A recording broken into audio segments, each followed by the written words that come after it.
Welcome to Cowboy Shit. This is Ted Stovin. He is Wacey Anderson. You can follow us on the social medias. I'm at Ted Stovin. He's at Wacey Anderson. Check us out on both the Instagram or the Twitter. Wacey's got some good tweets. So check out Cowboy Shit official on all the social media pages as well, right, Wace?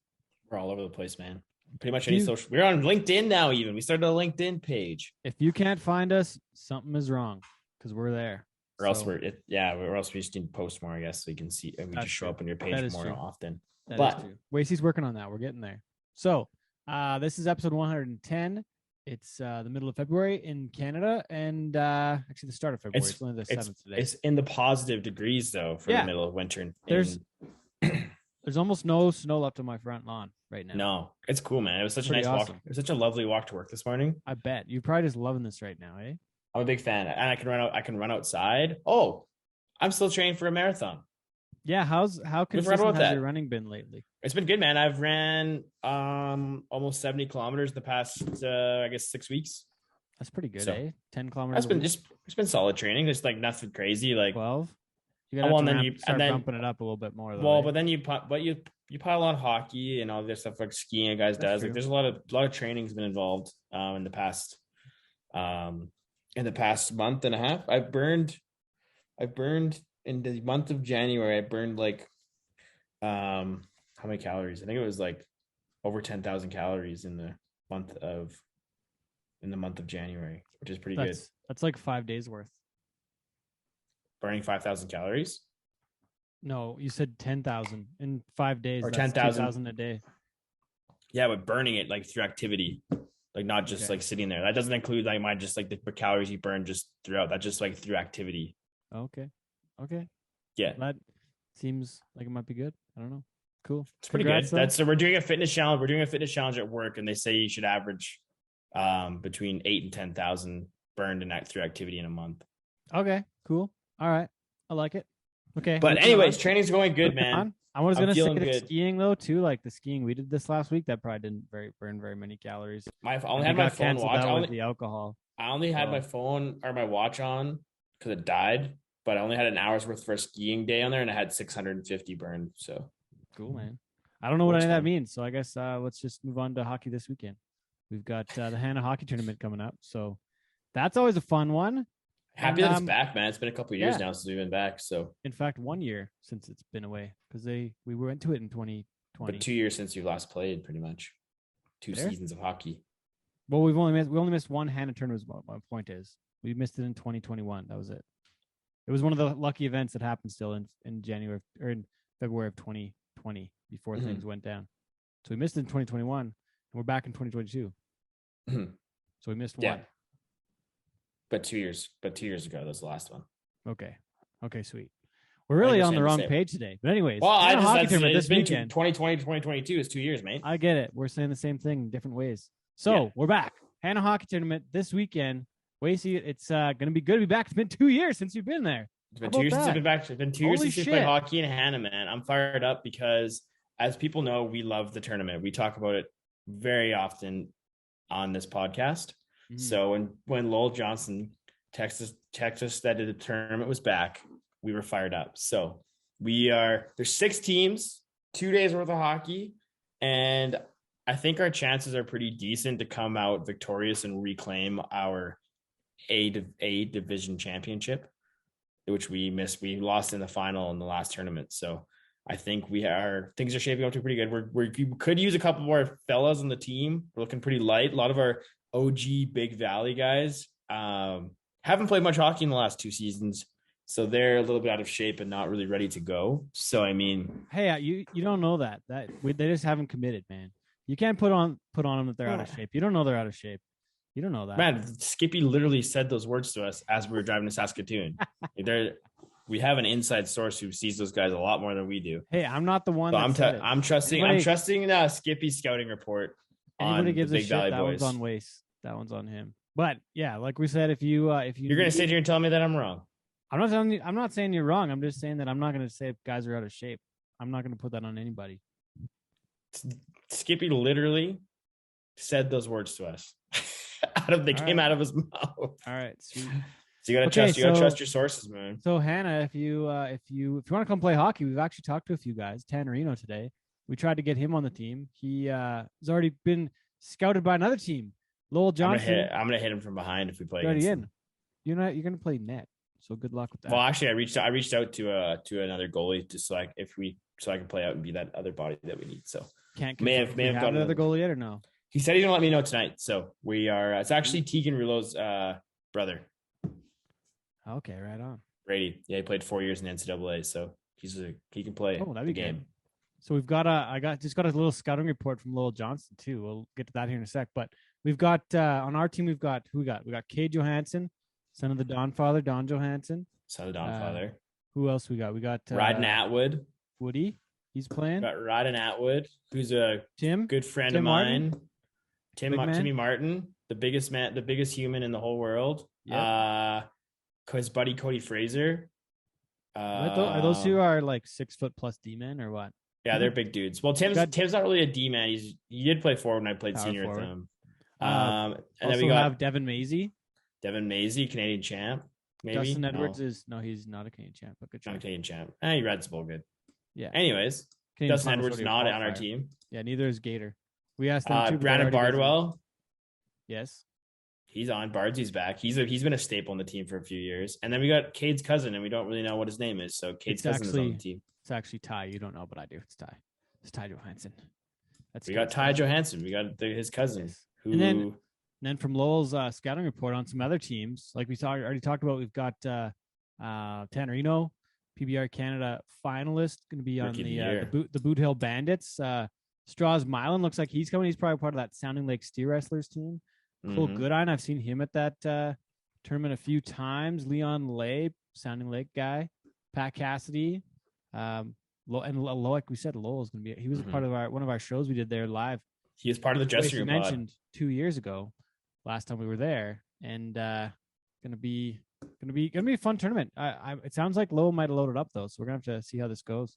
But the Boot Hill Bandits, they were getting old, so it's about time they injected some youth into that lineup. So good move by them to scoop up Tannerino. He played junior B for a few seasons there, so Tanner's no slouch when it comes to playing the hockey. I also tried Nick Tetz, but he was busy bull riding this weekend, which is that's cool too. But like I said, if you want to play some hockey this weekend, we're looking for some recruits. So send us an application on any of the send us why we should pick you on our team. Yeah, we need a little bit of lowdown. And just for the record, Jake Molberg from he's down our buddy down in Wisconsin, been part of the PBR crew for a long time. He's coming next year, Wacey. He said I'll be there next year. So we have some folks from Washington who want to come join the team as well. Maryland, we met when we were down in Fort Worth. Maryland. Yeah. That's a different side of the country. We're gonna get some recruits on Maryland. The team from Americans. Yeah, it'll be fun. Our friend Jake, is it Keeley? Keeney. Jake Keeney. He's gonna come check us out. Come be part of the crew. But okay, and here a couple more things before we get off the top half of the show. So something I saw today on Twitter, thanks to Cody Snyder, Fort Worth, and I didn't watch any of it, so I didn't even know this. Fort Smurf. Removed the markout rule. So one of the biggest, probably one of the more traditional rodeos that's really making some moves and updating things, removes the markout rule. And Cal White's the rodeo kind of assistant production manager there. Rodeo, I don't know his exact title. I should have had it before the show, but removed the markout rule. So I think that's a pretty cool addition. I shouldn't say addition; it's subtraction from the rule book that kind of helps. One of the things they mentioned was it helps remove confusion in the sport, and it was part of their updated formats where they have pools and brackets and semifinals and finals. So it's a progressive thing. So it's not such a total disaster. Last time I was there was 2011, and it was just a shit show of different stock every day. You might get lucky, you might win some money. The guy that I went there with was like 72, 71, and 80 and won like second place.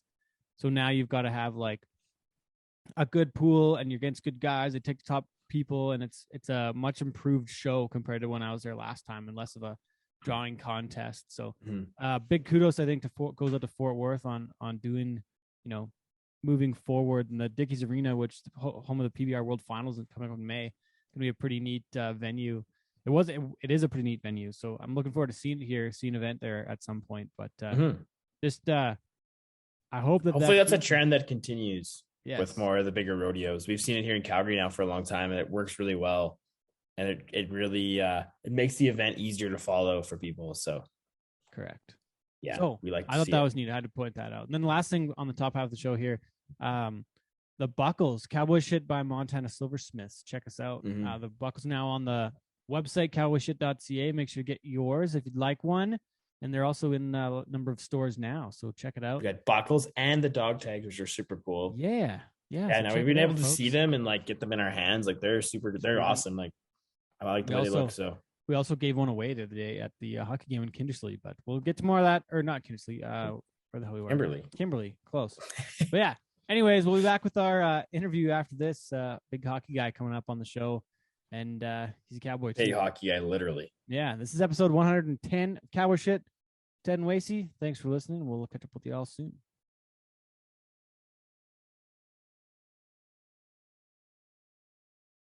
All right, our next guest is a 15 or 16-year maybe pro hockey, former professional hockey player. He's from Brock, Saskatchewan.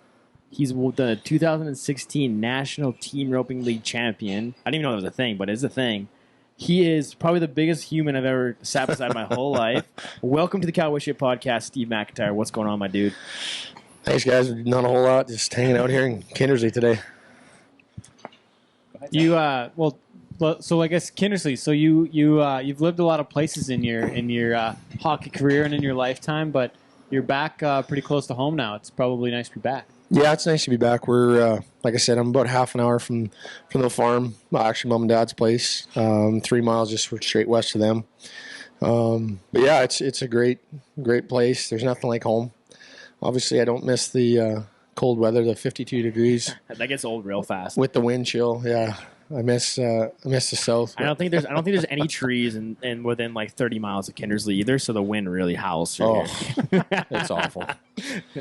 So your mom and dad are they grain farmers, cattle ranchers too, or we got cattle ranch. We got some grain land. Dad leased it all out, so we're just mainly cowboys, farmers, ranchers right now. So then, how does a kid from Brock, Saskatchewan, growing up on a cattle ranch, mixed farm, I guess you could call it, right, end up playing professional hockey? Like, where was it something you always want to do from the beginning, or just people were like, "Oh, this guy's huge.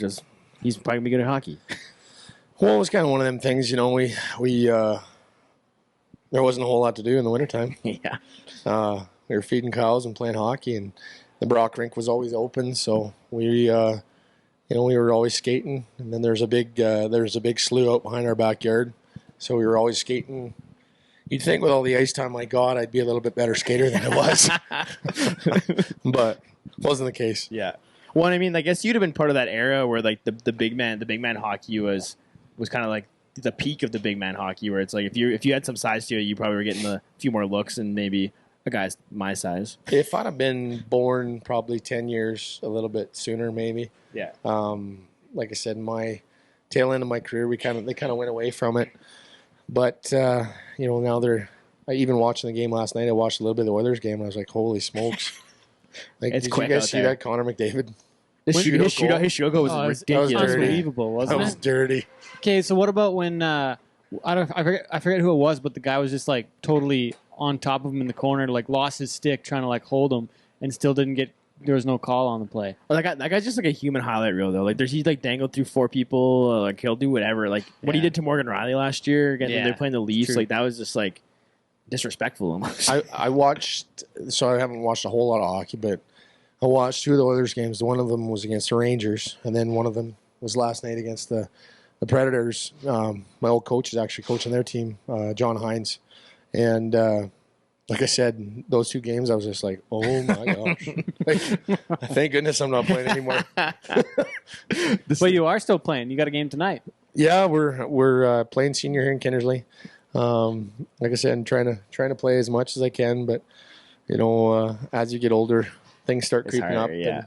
It's a little harder to do, but like I said, it's almost like a rite of passage as like a former like professional or like high level hockey player. If you're from Saskatchewan, you come home and you play for your local senior team. Like, that was the coolest thing. Like, oh yeah, so and so's coming back to play for the so and so's. Like, that would be the talk of the whole like RM or like where right. like, the local area. So it must be kind of cool to come back and play for your senior team. Oh, for sure. Like I said, it was it's I've never won a provincial title, so that's I'm hoping. That's why I'm taking a couple more days off and icing the old wheel up and going from there. But the guys are great here. We got a good bunch of guys and a lot of fun, a lot of young guys, up and comers. But then again, though, I'm the old guy on the team by quite a few years.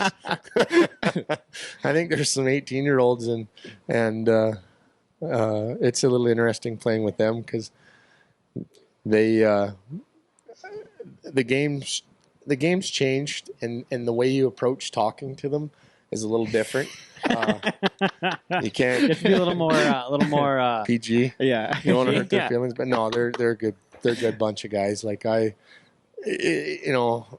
a competitor, and sometimes I get a little intense, but. Well, you want to win. Obviously, you say never won a provincial title, so you still have that fire to win, which is cool. But like I said, I enjoy it. They're a good bunch of boys, and I can call them boys because I'm quite a bit older.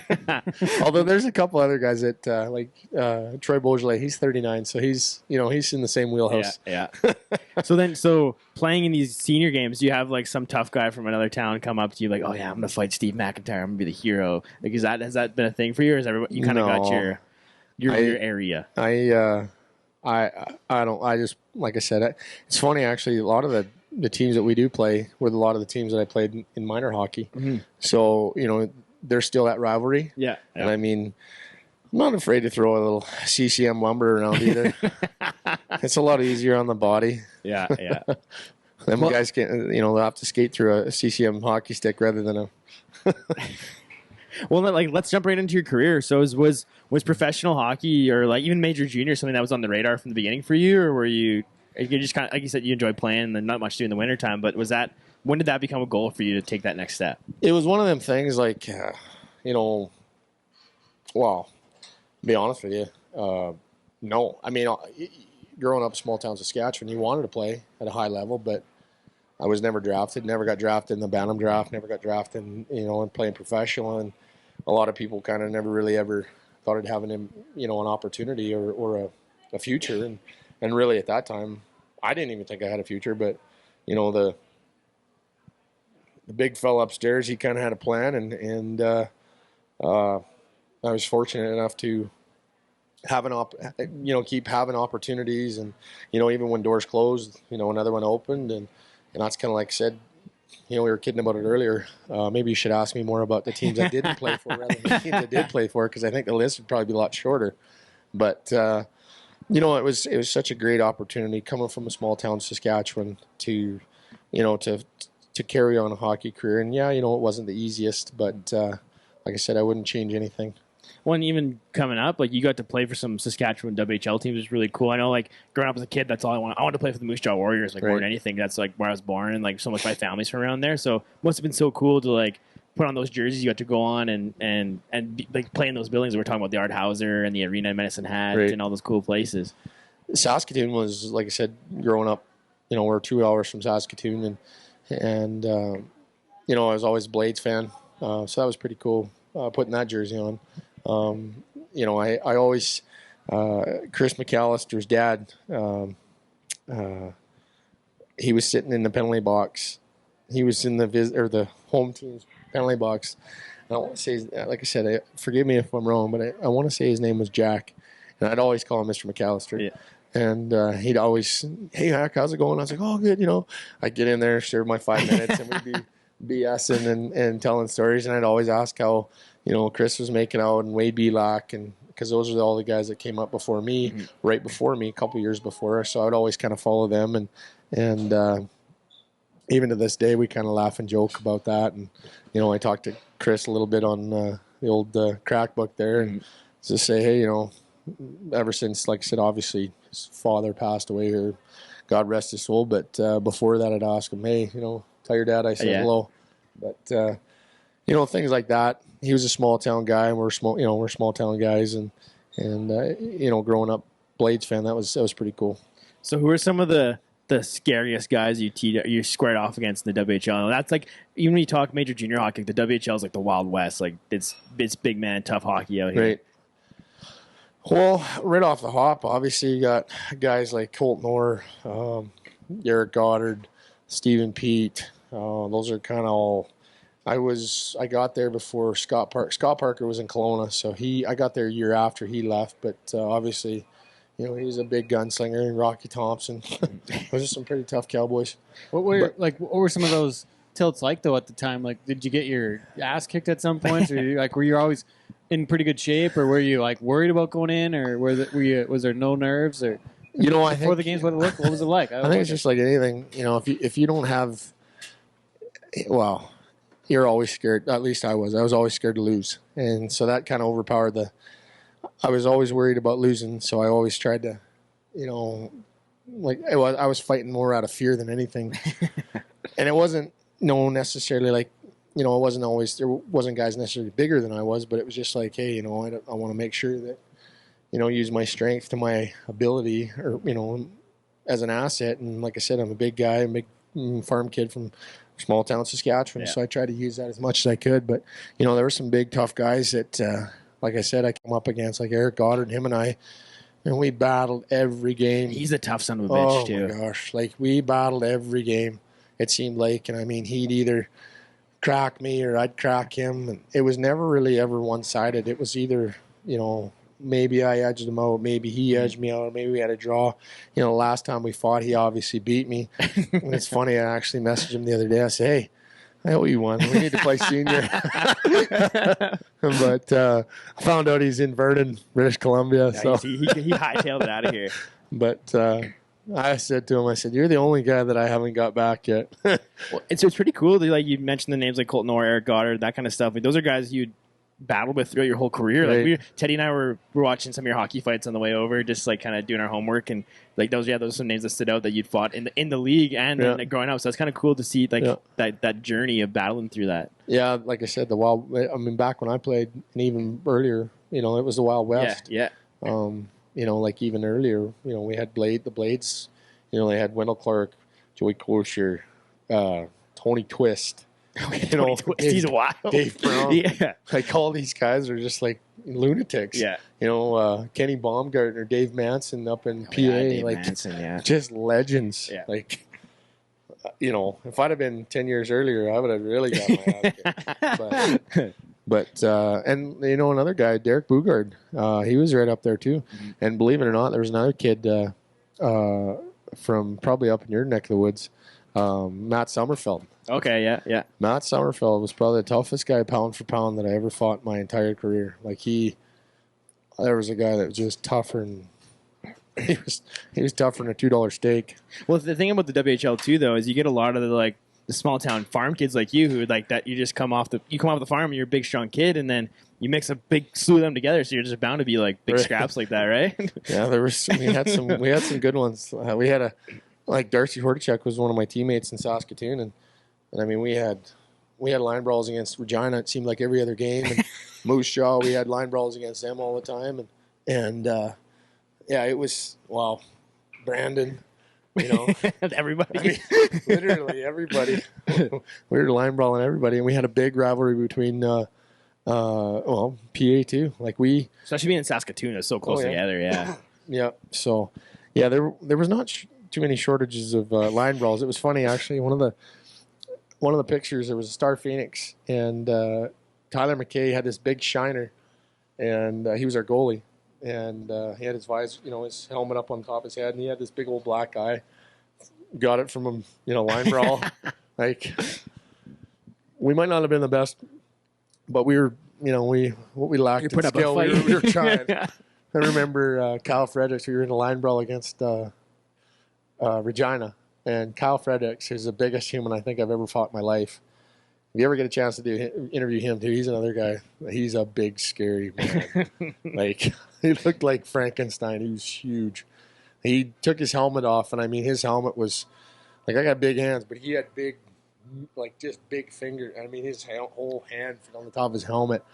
Of course, me being stupid, I'd always call him, this or that, and I just, just be And I mean, I'm 6'5", and he's 6'7", I think. And Oh my Holy. God, man! He was Got a bit of reach on you. Oh, he had, like I said, the first fight, he had literally bent me over backwards, and I'm just, I'm sitting there punching up, and he was so freaking strong. Golly, he was strong. And then the second fight, we ended up having a draw, but he was a big, strong individual. So like, was your first fight in the WHL? Was it kind of like a shock of like, okay, like there's actually people out there as big as me, or was it kind of you just knew? And I want to go back further. Like, what was your first fight ever? Like, were you a fighter since kindergarten, or was the first one like you got playing hockey and like it was a hockey thing, or was it a life thing? Like, what was the first one ever? I want to say the first fight I ever was I got my ass kicked. It was a kid. Good motivation. We were playing. Well, I was playing AAA midget. So it was hockey. Yeah, it was hockey. AAA midget. So you went a long time before you were. Yeah, no, I've never. I don't You have. didn't start off being a fighter. No, not at all. I'm not a fighter. I'm really not. I don't have that mentality. But, and even now, like even when I fought, like I never really had that.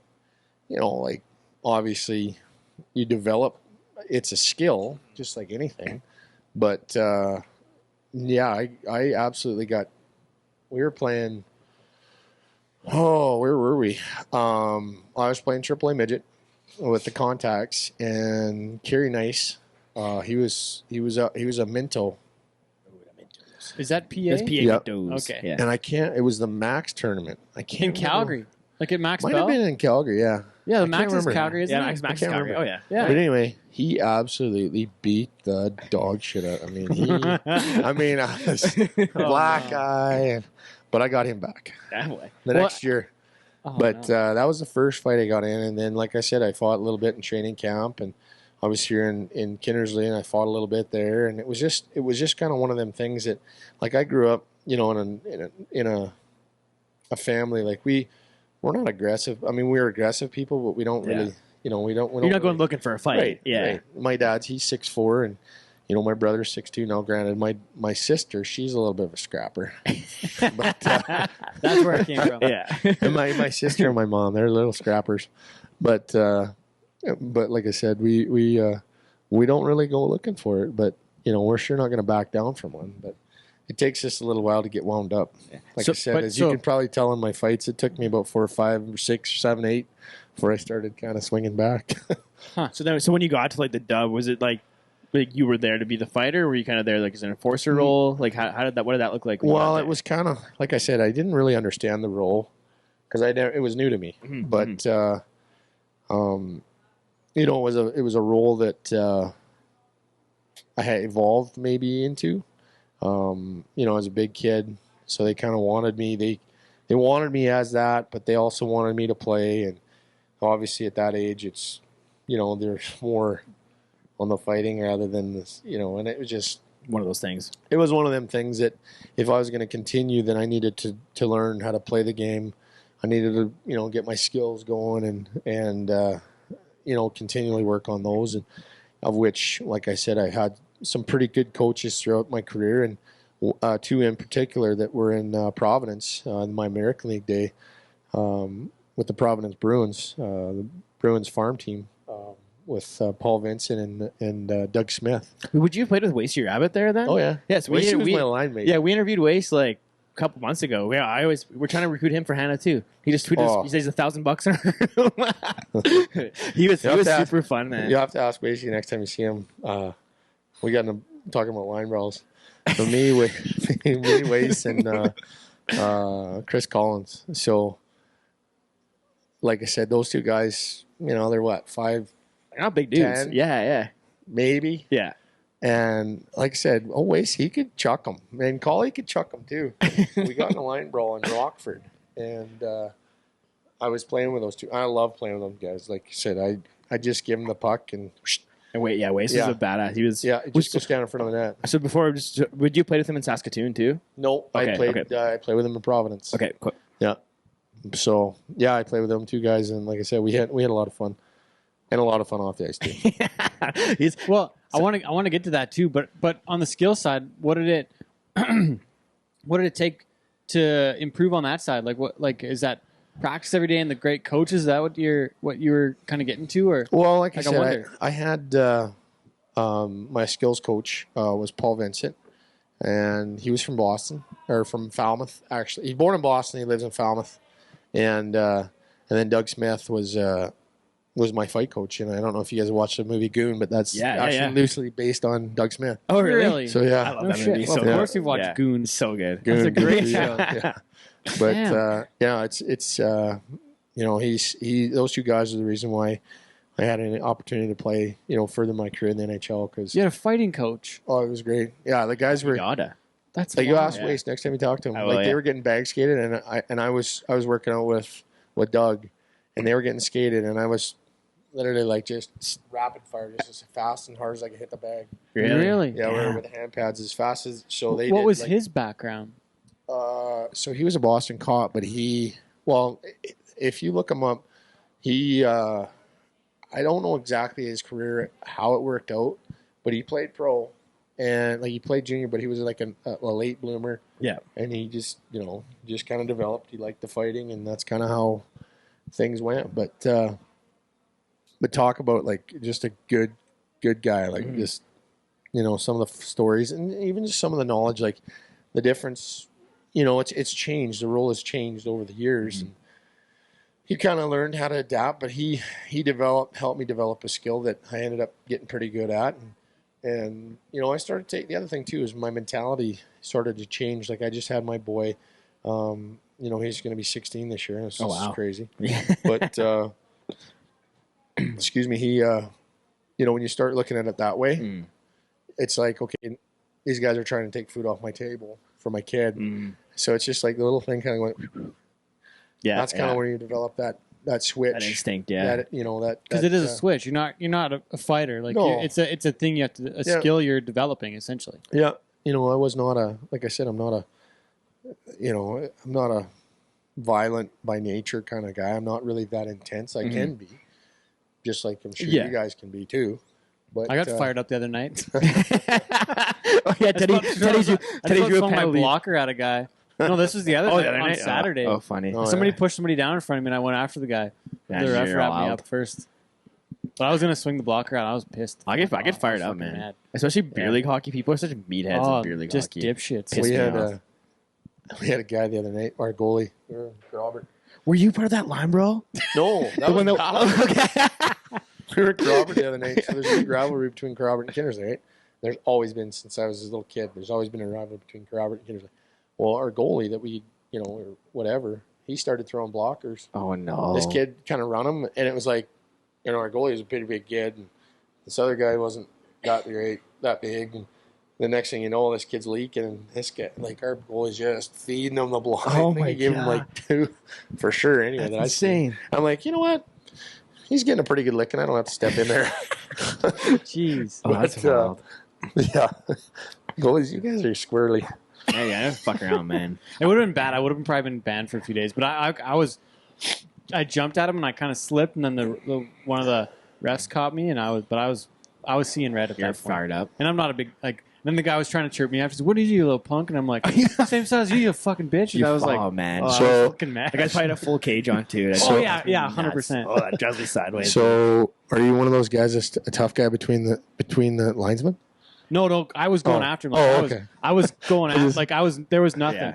There was if I wouldn't have slipped and fell and he caught, it was gonna be bad. I was freaking out at that point. My last year in playing Double A midget in Watson, we were playing Prince Albert in provincials, and it was 2 game total point, the stupid shit we do. We were playing and we were tied with them. And it was a third period, and they had this huge guy on their team. He was 6'4", just a meatball. They get on a power play. They send him out to stand in front of me, in front of the net. And he's right in the crease, right in my grill. I'm getting pissed off. Was he looking at you? No, he's right. His butt right to me. And he was just pissing me off. So I was jabbing him with the back of my blocker and the lower back and everything I could do, and back to legs with my stick. Finally, he wouldn't move, so I took the tip of my blade of my stick, jammed him right in the can, and this guy went down like a fucking tree. This was second period, so there's still hockey to play. So this guy went down. The refs didn't see it because the puck was going back the other way, and this guy was dead, and he was fired up. Whatever. The period ends. I'm walking off the ice. There's parents because you have to walk. It's like that old rink in PA, behind the Walmart. Right. So I'm walking through the lobby, and there's parents yelling at me, "You fucking dirty." dirty player, like just fired up at me. No. So whatever, we ended up tying that game. Had to go back to Watson for another game. And so we're shaking hands, and this guy looks me dead in the eyes. I'm gonna fucking kill you. So it turns out this guy was like trained MMA, like just this big tough fucker. But I was put my life at risk, like taking this guy down because I was so mad. But yeah, I don't fucking people piss me off, but that's It happens. So would you have been in Providence when Tuca lost his shit? That was a year after. Year after, okay, okay. I love that. It was funny hearing Wacey's perspective on that story. But then threw the chair out. Yeah, he threw the chair and the milk crate and just went absolutely ballistic. I love that. Yeah, so then he's fiery. Would you have caught with like Bergeron and Luch and all those guys? They were the first. No, they were the first year in Boston. So I think Luch he didn't. Yeah, he went right from the WHL right to play in the league. Boston. Yeah. Who was the craziest goalie you were on a team with? That I played with? Yeah. Oh, I had a pretty nutty goalie in Red Deer, Dustin Schwartz. I think he's actually their goalie coach up there right now. Oh man, goalies are wild. So was Providence your first crack at pro hockey then? No, I started. Actually, come to think of it, we had some pretty nutty goalies. This probably goes further. Trying to figure out who we had. We had a couple nutty ones, but there was another kid I played with in Charlotte. He was a nut bar. He was a little bit of snap show too. Not as bad as Schwartzy. Schwartzy and I, like I said, actually I think Schwartzy's coaching in, was it St. Spruce Grove or Sherwood Park? I can't remember. That's wild. I can't remember. But anyway, yeah, I mean Schwartzy, like I said, we go out for beers after whatever, but yeah, there was some beauty. Goalies and I like the thing about it is, you think goalies are nuts, right? Well, most of the time, tough guys are enforcers and goalies. Usually, we're like best buds because we're both a little bit squirrely. One's catching punches and one's catching pucks. So, and somebody's always trying to take our heads off. Yeah, so that's a good point. Like up in Edmonton, me and JD Delorier, we got along really good. He's a French goalie. Oh yeah, Delorier. He's such a good guy. He was, him and I, we hung out quite a bit on the road, different things, but. Yeah, like Dwayne Rolson was another beauty. I was listening to Spit and Chicklets episode one time. And they're telling stories like how he just loves to crush wine or something and just gets He likes to crown roll. That's so awesome, man. But I love that shit. Like I said, I got actually it's funny. I got a goalie stick of Rollies, and I think it says to Steve or something like that, or something about whiskeys or Crown Royals or something like that. And I was like, that's awesome. It's totally Rolly. Yeah, but he was something else, that guy. Such a good dude. Yeah. And then that was the other thing, too, is like when I was in Edmonton, like I was an old rookie. I was like 27, 28. Mm-hmm. And I was 28, yeah. And I didn't fit in with the young guys. I didn't really fit in with the old guys. Well, Rolly was an old guy, so he didn't really fit in with anybody. So it was me and Rolly. It was great. That was a couple years after the big cup run, too, right? Yeah, that was in 08, 09, yeah. And that they were 06 that they went all the way, right? Yeah. So we did some prior research on the way here. We talked to a friend of ours, Roland McFadden. Pony. Pony. Yeah. So speaking of the Oilers and Spit and Chicklets, there's a story going around about one of their co-hosts, Ryan Whitney, that there's a little bit of a beef or a little bit of a incident between the two. We were doing some recon with our friend Pony here on the way. Roland McFadden. And people know that we're all fans of Spit and Chicklets, so he mentioned how you have a bit of a history with one of their co-hosts, Ryan Whitney. Yeah, Whit and I, like I said, we played together in Edmonton, and apparently I'm as big as a refrigerator and can't shoot and a couple other different things. And when you're teammates, he says this shit? Man. Well, like I said, now I think in the episode he said all these different things, and I'm like, well, whatever, Hey, you know what? At least I was there. Yeah. But I think one of them, I couldn't shoot, which is kind of ironic. And then I was big as it, which is obviously good one, I guess. And then what was the other one? I hadn't played very long. I don't know if you guys know him. He hadn't played very long, which is that's fair. Yeah, I'll give him that one. But we didn't set it off. We didn't hit it off real great off the start.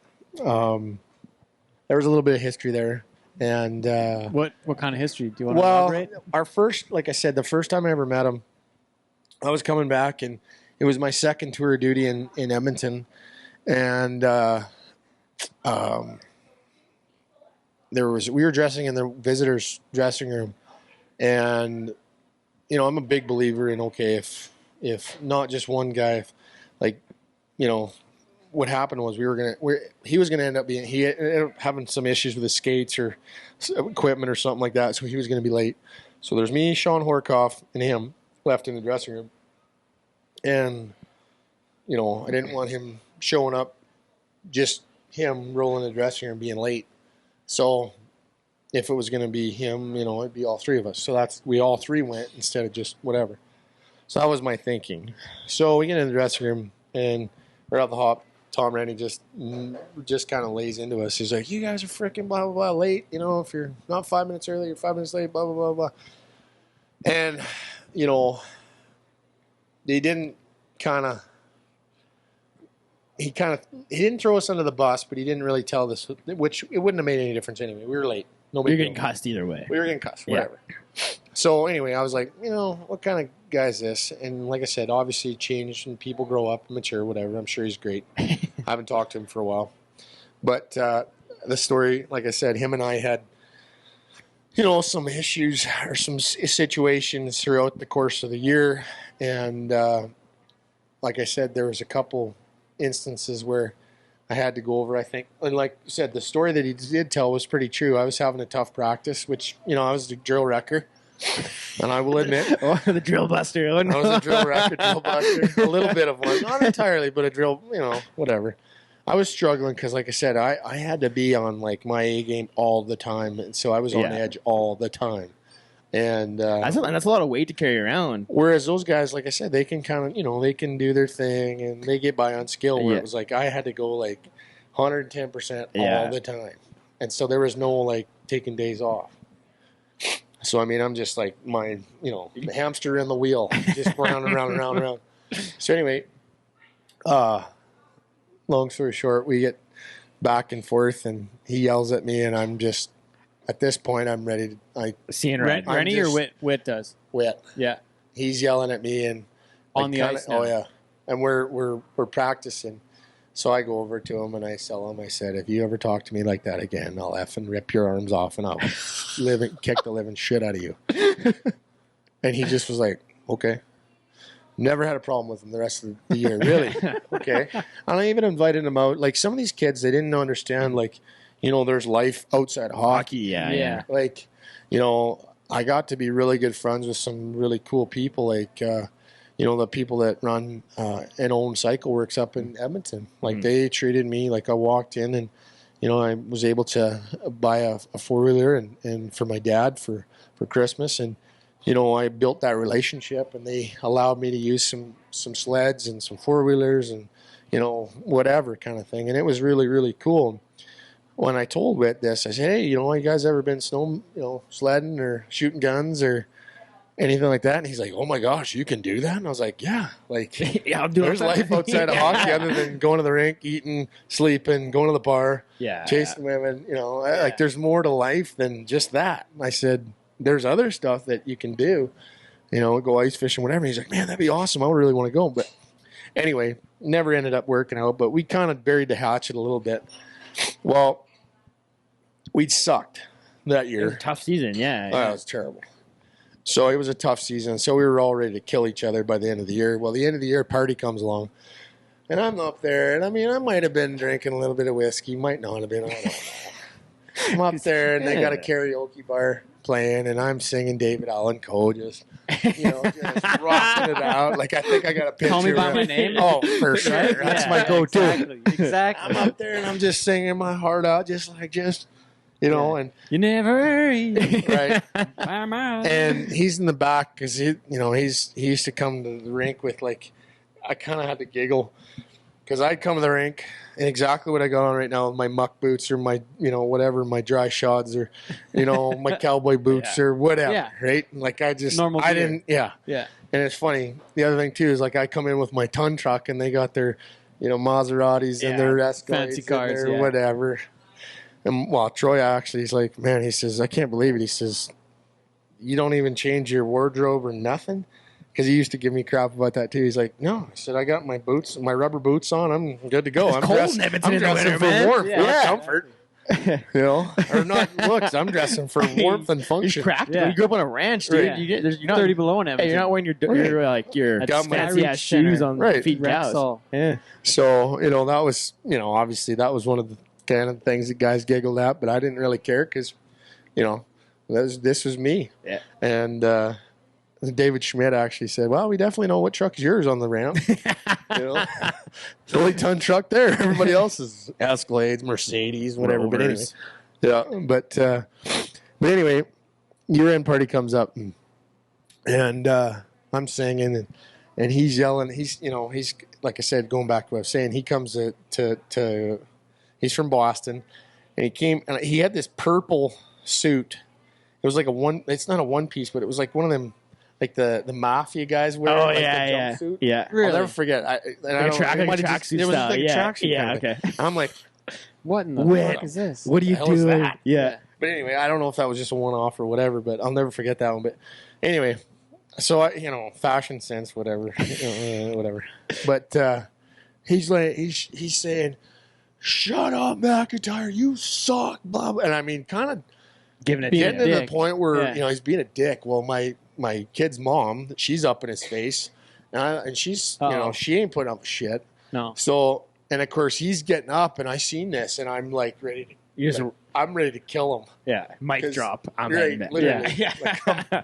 And nothing happened, thankfully. But ever since then, I kind of, you know, had a little different whatever on wit, and like I said, we ended up playing against each other. I was in Oklahoma City, and he was in. I think he just got sent down or something. He was playing in San Antonio, and everything that he said was 100% true. There was. I think it was kids' night, and they were playing SpongeBob SquarePants. And the warm up, I'm telling them, I'm gonna break your legs. I mean, you know, absolutely 100% true. Like I was to the point where I was Losing it. Well, it wasn't losing it because the funny thing about it was, and I got, like I said, you know, going back to it, I really don't have anything against Whit. He's, you know, it is what it is. But I told the guys in the dressing room, I said, "Watch this." You're gonna make him shit himself. Oh, yeah, for sure. Because, you know, you get guys like that off their game, they don't want to play. And I mean, Whit's a good player. He was a good player. Yeah. You know, and nothing is not saying anything bad, but, you know, obviously there's an opportunity where a guy had a lot of talent, but, you know, you question maybe is a couple other things. But, you know what? You got some free real estate in the brain there. Well, like I said, but that's your role too, right? Right. It's like get those star players off their game. Right. So if you can do that with verbal warfare rather than so I mean, yeah, the whole warm up. And I was never ever a guy that would ever really talk on the ice, but I was like, watch this. And I knew his coach. Yeah. Tom Rowe was one of the first. He was the first guy that called me up in the American League with Lowell. So I knew Tom would pretty good. So I said, watch this, boys. So I'm on him like white on rice. Like, I mean, I'm just Gassing mother him. truck. Oh, yeah, Oh, every that's so chance. good. I'm going to break your leg. I'm going to break your arm. I will take a suspension. I don't care. we'll take a suspension. I don't care. And I don't think he might have, like, he definitely wasn't a factor in the game. I don't even think he really got on the ice. I think he might have got less ice time than me, if that's possible. But yeah, it was kind of one of them things where, you know, that and, you know, talking about just being Dan Bilesman actually kind of taught me that as later on in my career. It's like, you know what, it's 90% physical and 10% mental, or pardon me, 90% mental and 10% physical. There was a kid from Minnesota. Clayton Stoner was another guy. He was kind of running around, and I can't remember this kid's name, but his last name was Bouchard, and he had one of them big M11 helmets. Oh, it just looked like a grease. The stupid ball. mission Yeah, ones? Yes, yeah, you know those what I'm are talking bad. about? Yeah, Yeah, those yeah. are bad. So you guys are quite a bit younger than me, but you watch Flintstones, right? Oh yeah, oh yeah. Okay, well, you Only know the- 10 years, not that far off. You know the Great Gazoo? Yeah, yeah. Okay. You look like Gazoo. He looked like the Great Gazoo.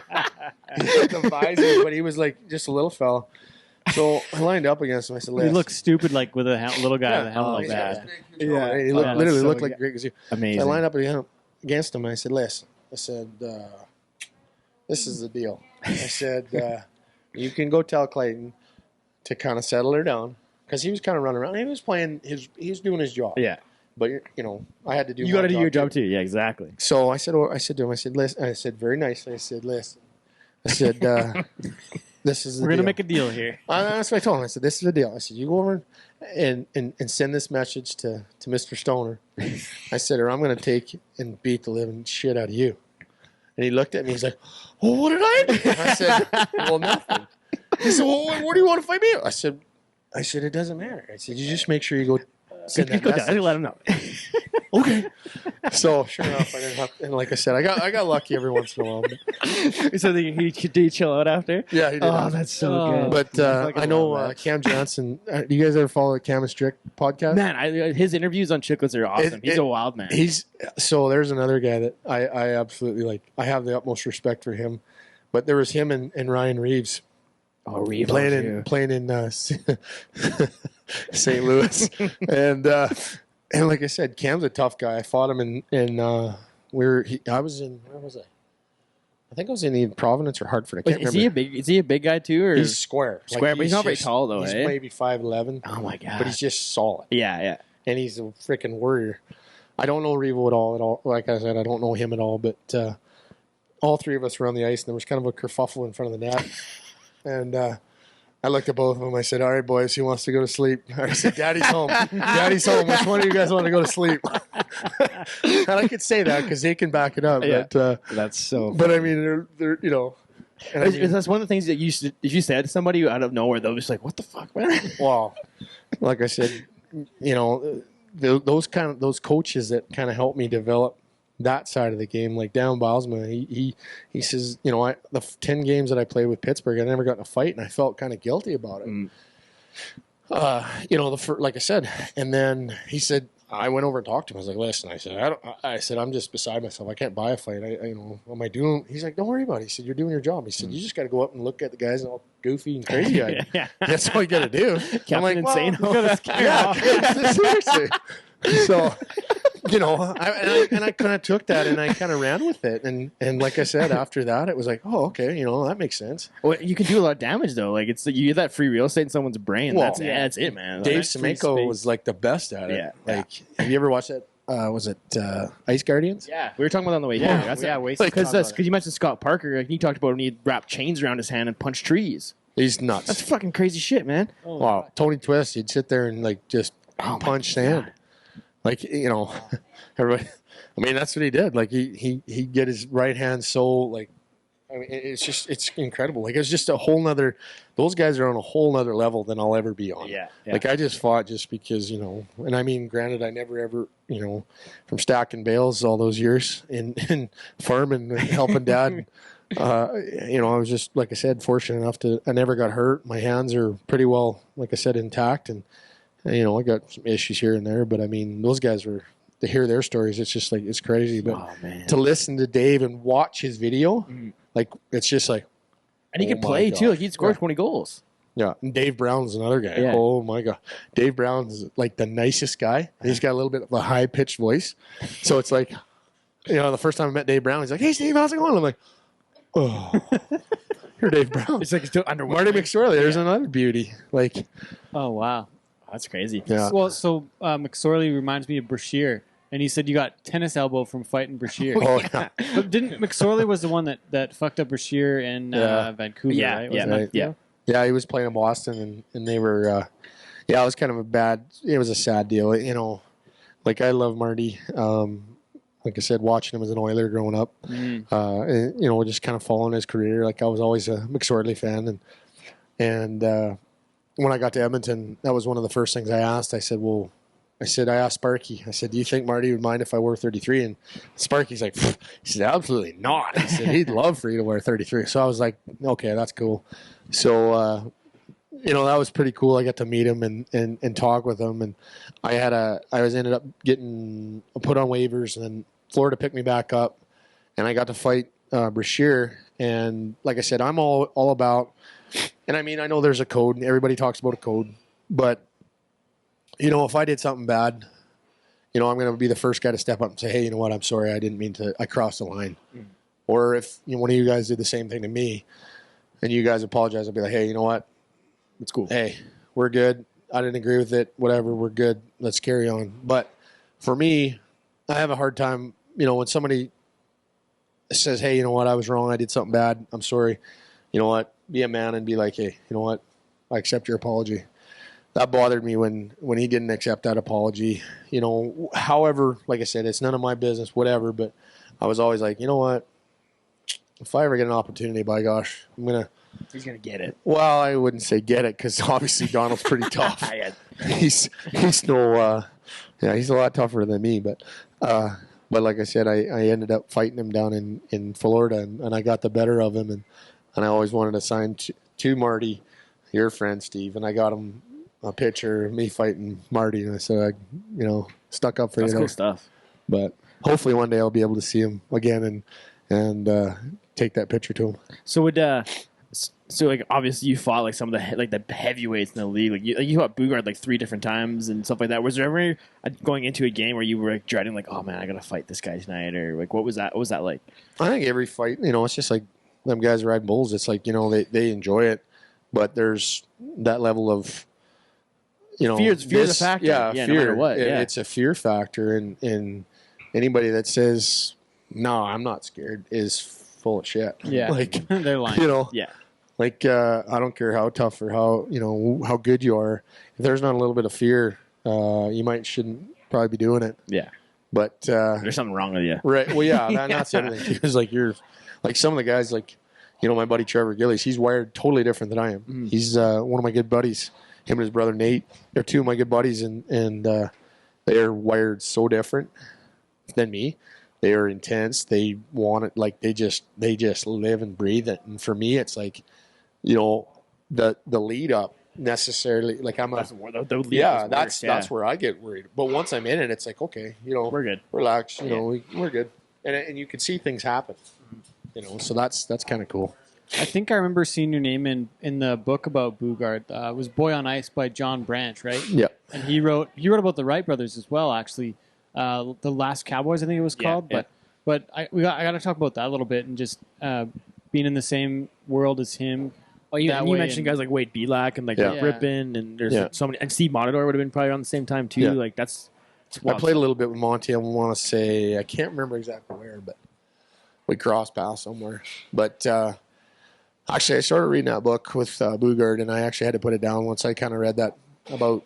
Like I think I was the last guy he fought. It was me or it was either me or Cartner. I think Cartner might have fought him before me, and I fought him twice in Madison Square Garden, and obviously he kind of beat me the first one, and then the second one I caught him a couple good ones, and that was kind of I had to, like I said, I'm sure it was a great book, but after that I had to kind of put it down and just be like, you know what, I'll take everybody's word for it because it hit, obviously.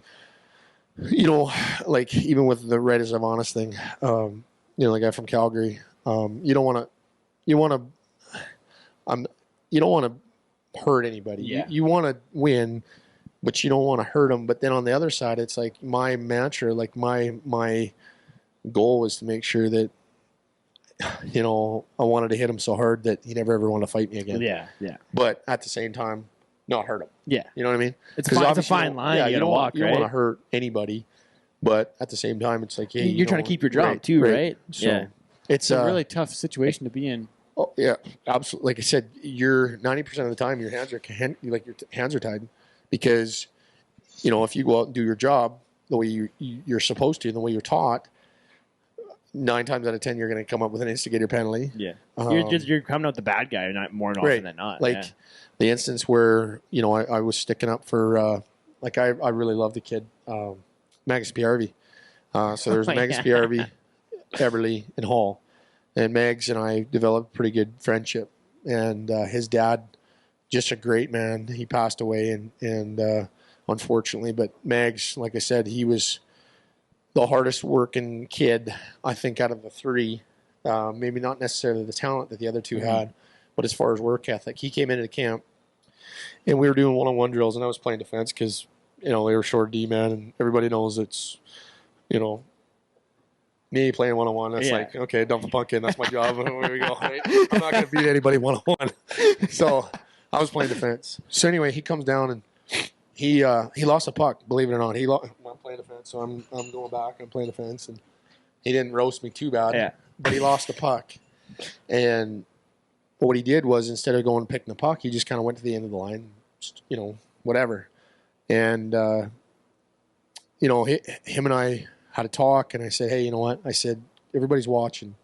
I said, and Sheldon Surrey said the same thing to me too. And that was another guy that I need to talk about too. But you never ever quit on a drill, right? That's just, hockey 101. So I went over and talked to him. I said, hey, just make sure everybody's watching, make sure you finish. And he could have said, you know what? You're a plug. Fuck but off, he did. Basically, yeah. And he said, thank you. He said, I really appreciate that. And like I said, that kind of planted that seed for him for the whole year. And I mean, I'm not taking, whatever. I'm not, whatever. He's his own man, but he was the hardest working player in practice. And he never quit on any drills after that. And like I said, so that being said, he could have said, you're a plug. Yeah. Whatever. So anyway, we were playing Minnesota, and I always had that in the back of my head. I was like, this is a good kid. Watch out, be careful, keep an eye out on him. The other two, they can figure it out. I'm not a big Hall fan, but whatever.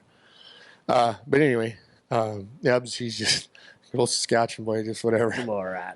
Yeah. But anyway, I kind of kept my eyes open for Mags, and we were playing Minnesota at home, and I thought he got hit pretty high by Brad Staubitz. And Stauber and I, we didn't have any issues. He was always he'd ride the line. Yeah. He wouldn't necessarily cross it.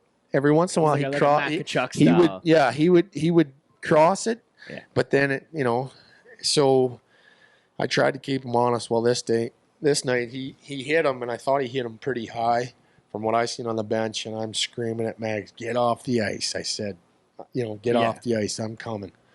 And I was already on the ice before Max was even at the bench. And Tom's yelling at me. And I beelined right for Staubitz. And it was a big pile up. And, I'm losing. And I was mad because that's your he's boy. trying to hurt my buddy. Yeah. And needless to say, I kind of got the raw deal there. I got kicked out, and then me and Tom kind of had some words in the training room. But it was one of them situations where you're doing it because of your teammate but like I said, you're handcuffed.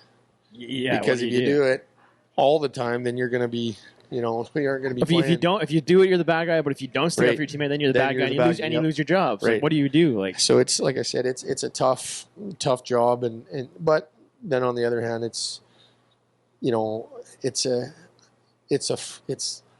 you do it the right way, it can be very rewarding because obviously wherever you go, you're always watching out for the boys, and that's a like I said, when you look at it that way, you're overseeing everything. You're keeping an eye on everything, and it's kind of you're like the white hard hat on a rig. Yeah. So you got to punch a few people. Right. Because your coverall's dirty every now and again. Right. How's your head after all this stuff? Where are you at? Have there been any challenges along the way? Besides physical injuries, how's your mind? It's for the most part, I think it's all right. Obviously, I joke and kid about having a MacIntyre hard head, but there's, like I said, there's been some challenges, but like I said, with my family and coming home here, that's been big, and just kind of being grasping the more simple way of life has really kind of helped. And like I said, it's my dog. He's in my truck. He's been my big supporter. So he's been through it all with me. So like I said, I haven't. It hasn't been a bed of roses, but it's had some issues and it had some trials and tribulations, just like everybody. But you wake up and you're thankful for everything that you've for all the things that you've come through, and like I said, you just kind of keep on putting one foot in front of the other. Well, it's neat to see the evolution of the stigma around it. It's kind of like a buzzword now, but even with the Ty Posbon Foundation, Ted and I have done a lot of work with them, and we're buddies with Ty and all that kind of stuff. But now people can have these conversations and be in those scenarios. It can be a lot more it's a lot easier to get through some of the stuff. Like not saying it's easy, but it's just like it's having that community and support around you just kind of helps you along that process. Definitely. Like I said, before, when I was growing up, it was, you get your bell rung. Hey, you get your bell rung. There's some modern Wasn't stuff even a to get thing. rolling. Wasn't even a thing. Yeah, now it's like Nobody knew. Now it's okay. These concussions are like I couldn't even get through the movie Concussion. It's tough. I still haven't even watched it. It's tough. It's tough. It really is. Yeah. Like, seeing those guys and the football players, and then when obviously hockey players, and then bull riders, and all these other guys that are in different events or whatever. And the other thing too is like we as sports, like football, hockey, baseball, soccer, whatever, basketball, like there's a players association. Mm-hmm. So for the most part, there's backup plan. For the Cowboys, there's not. There's nothing. And that's the thing that I've always thought about. Like, hey, how can we unify the guys, the Cowboys? They're going out on the road on their own dollar, their own dime. They're having to dig up sponsorship, and I mean that's not an easy thing. For the average Joe going up and down the road, that's like Well, if you're not in that top 5% of Exactly. like people, you're not making a good living. It's a Like, hobby. you're paying to go. Yep. Yeah. And that's where, those are the guys that fall through the cracks. And those are the guys that, if ever a guy could do something, come up with I know you got Cowboy Benevolent Fund, but, doing something extra, getting all these guys on board, if that ever could be I would be jumping on board absolutely wholeheartedly because, you've got these different things. Bell, let's talk. And nobody really understands the full effect of nobody's done your job. Nobody's ever, unless it's the guys, it's your peers. You've been part of it. Yeah. Right. Yeah. And that's, anybody can go talk to a doctor or whatever, but the doctor, unless he's actually done what you've done, he doesn't understand Doesn't get it. No, Yeah. doesn't get it. And I think nowadays we can talk as players and as, competitors, whether it's rodeo or whatever. Now guys are saying, you know what, it's okay not to be okay. That was one of my very, very good friends of mine. She kind of pointed out, she's like, why are you lying to yourself?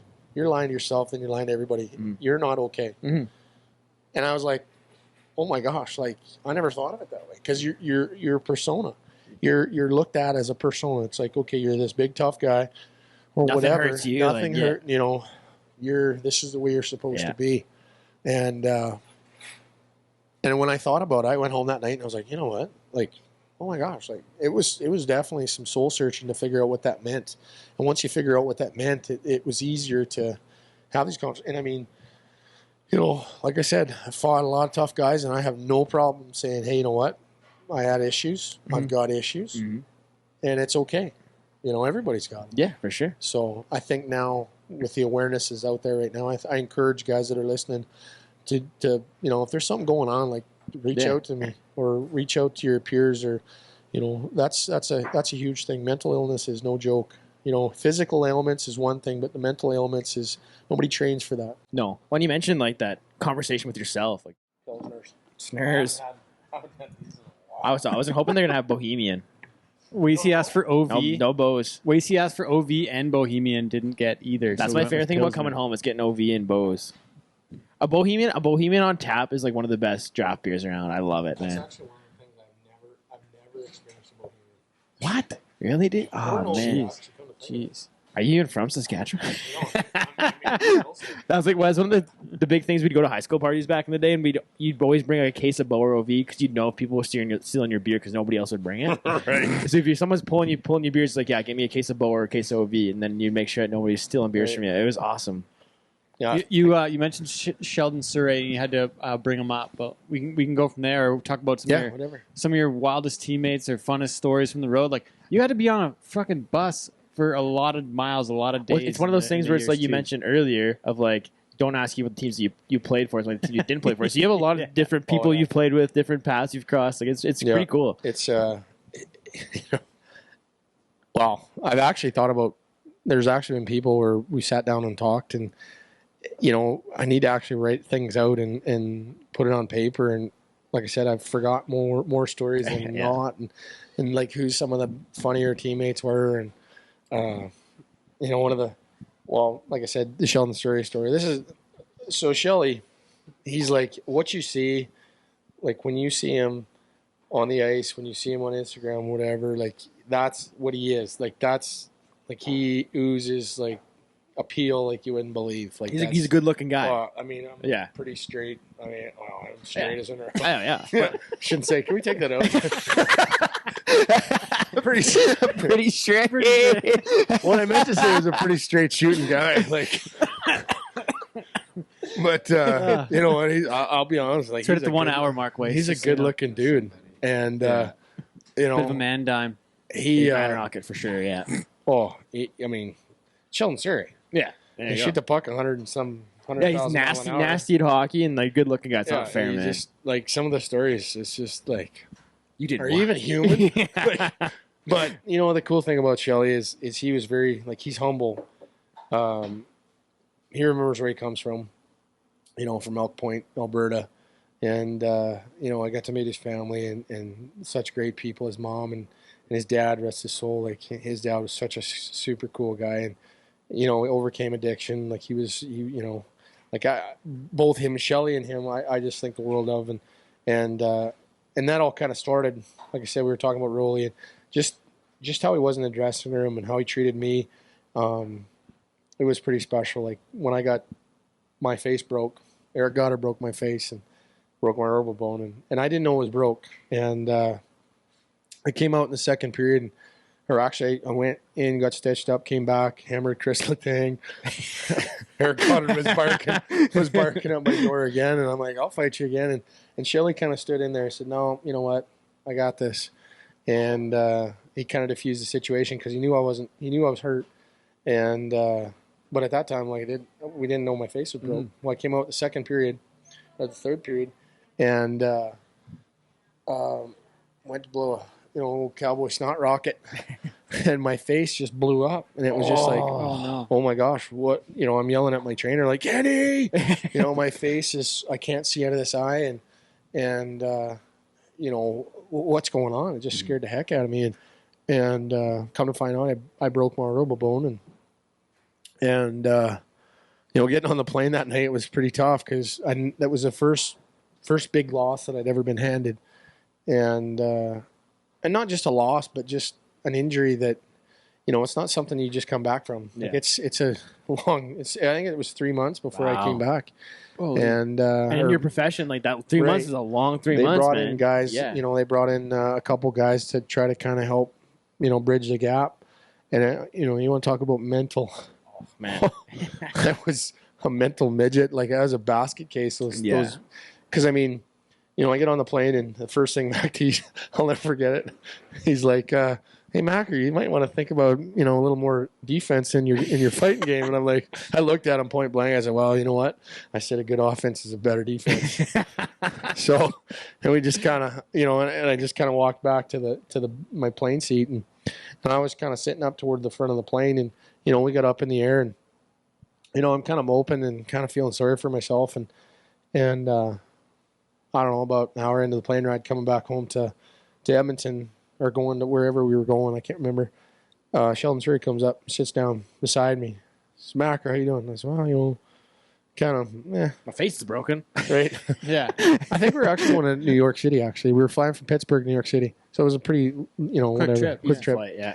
So he came up and said, hey, you know what, Macker? He says, don't worry about it. He said, you know how many times I've been knocked out, knocked down, you know, different things. And I'm like, you know, no. He says, don't worry about it. He says, it's all about how you come back. Mm. And I thought, you know what, this guy's an all-star player. You know, he didn't have to do that to a plug like myself. And for him to come up and talk to me like that, I was like, you know what, I don't care what anybody thinks about Sheldon Surrey. You know, that always, I don't forget that. I'm loyal to a fault. But like I said, he did that, and that was pretty cool. What was the travel like, and you know, between the buses and the planes and going to these places and the hotels, and I mean, like, you guys probably lived through some pretty fun shit on the travel side of things. Well, even like going out of the town with a guy like Sheldon Surrey. Oh, well. Yeah. So there's different tiers. So you would probably got some residuals there. So I'll tell you a funny story. Like, I can say this now because now I'm a fan. I'm not a player, so some of this stuff I can let out. But we were, I forget where we were at. Well, I ended up in Dallas, Texas, and of course, Hell of a Dallas. town. Been there. I got lost Yeah, there last no. week. Yeah, Wacey actually got lost How there. did you We get lost. lost in Well, Dallas? okay. Well, I'll tell the We'll tell story you. You after. go first. Yeah, you It's go easy. first. We'll It's tell easy to stories get around. next. But anyway, so I never been in Dallas before, right? So we're in Dallas, Texas. Dallas, Texas. Yeah. So Did you bring your cowboy hat? no, Ah, dang it. I always had my cowboy boots. So always had a nice pair of Star Stranglers. So Yeah. that was my Baby. go-to. Yeah. Nice. Everybody made fun of me. I don't care. But anyway, that's another cowboy shit. that's another story. Actually, I'll tell you. That's a Kelly Buckberger story. I'll tell you that one after. Oh, But anyway, so we are in. I think it was. I want to say. We were on a West Coast swing, and Eric Cole was late for the bus. Uh-oh. Like 5 or 10 minutes late. While everyone else is already there. on the bus, Yeah. and it was like The boys are going to give it to him. I don't even want to know how much it was. But we went to Dallas, Texas, and all I can say is that big old tomahawk steak, bone-in steak, was on the house. It wasn't on the house. It was on Eric Cole. Oh, Holy. no. Yeah. So if you can imagine, okay, we're in Dallas, Texas. We go to this big fancy restaurant. Kobe beef, $32 an ounce. Oh, my God. Guys are ordering, $300 steak. yeah, Oh my god. like the stupid stuff that, and of course I didn't know. I mean, Kobe beef. I was like, bone-in tomahawk ribeye. That's what I'm going for. Yeah. Like, so that's they brought it out. Like I said, it looked like something off the Flintstones. Like Yeah. Like a brontosaurus steak. right. Yeah. Holy shit.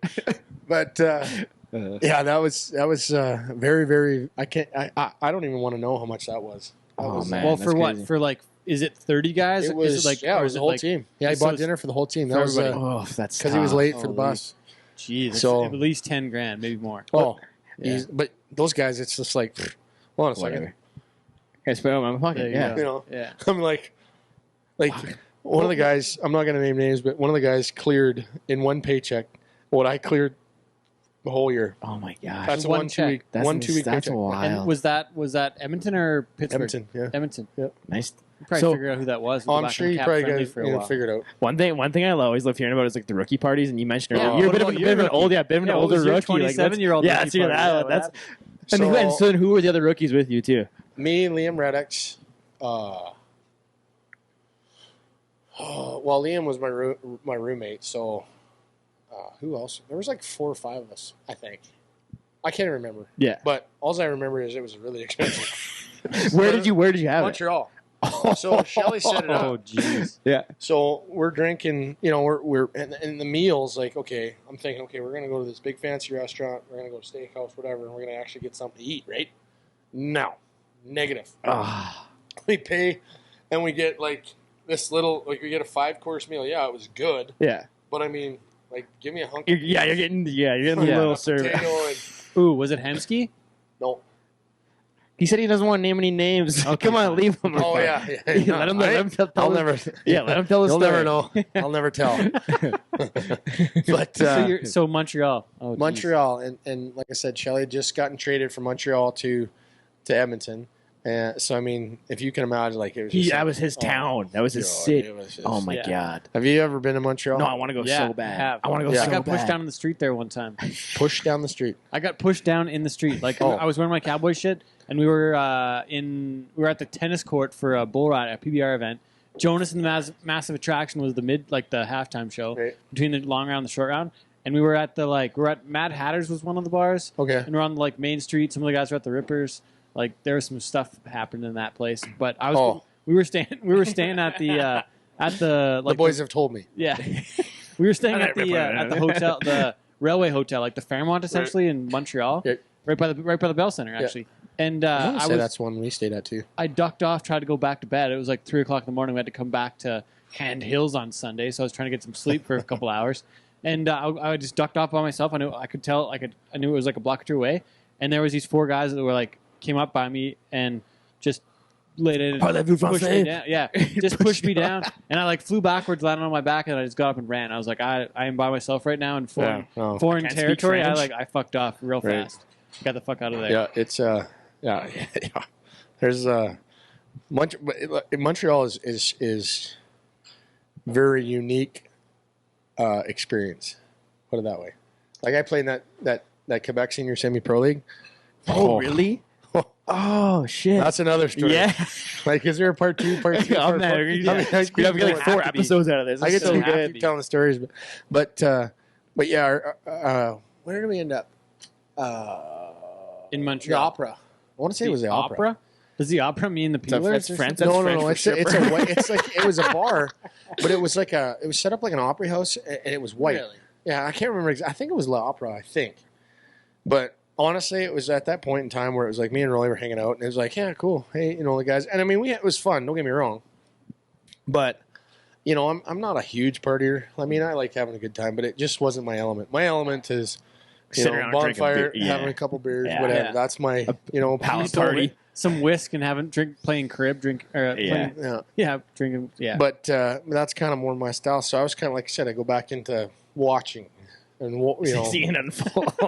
Although, granted, like I said, I had a few pops and whatever. And it's your rookie party. You got La Belle Province. That was the next stop. That was I don't know if you, like I said, La Belle Province is like, you guys been down in Texas. You know what the Waffle House is, right? Yeah, oh yeah.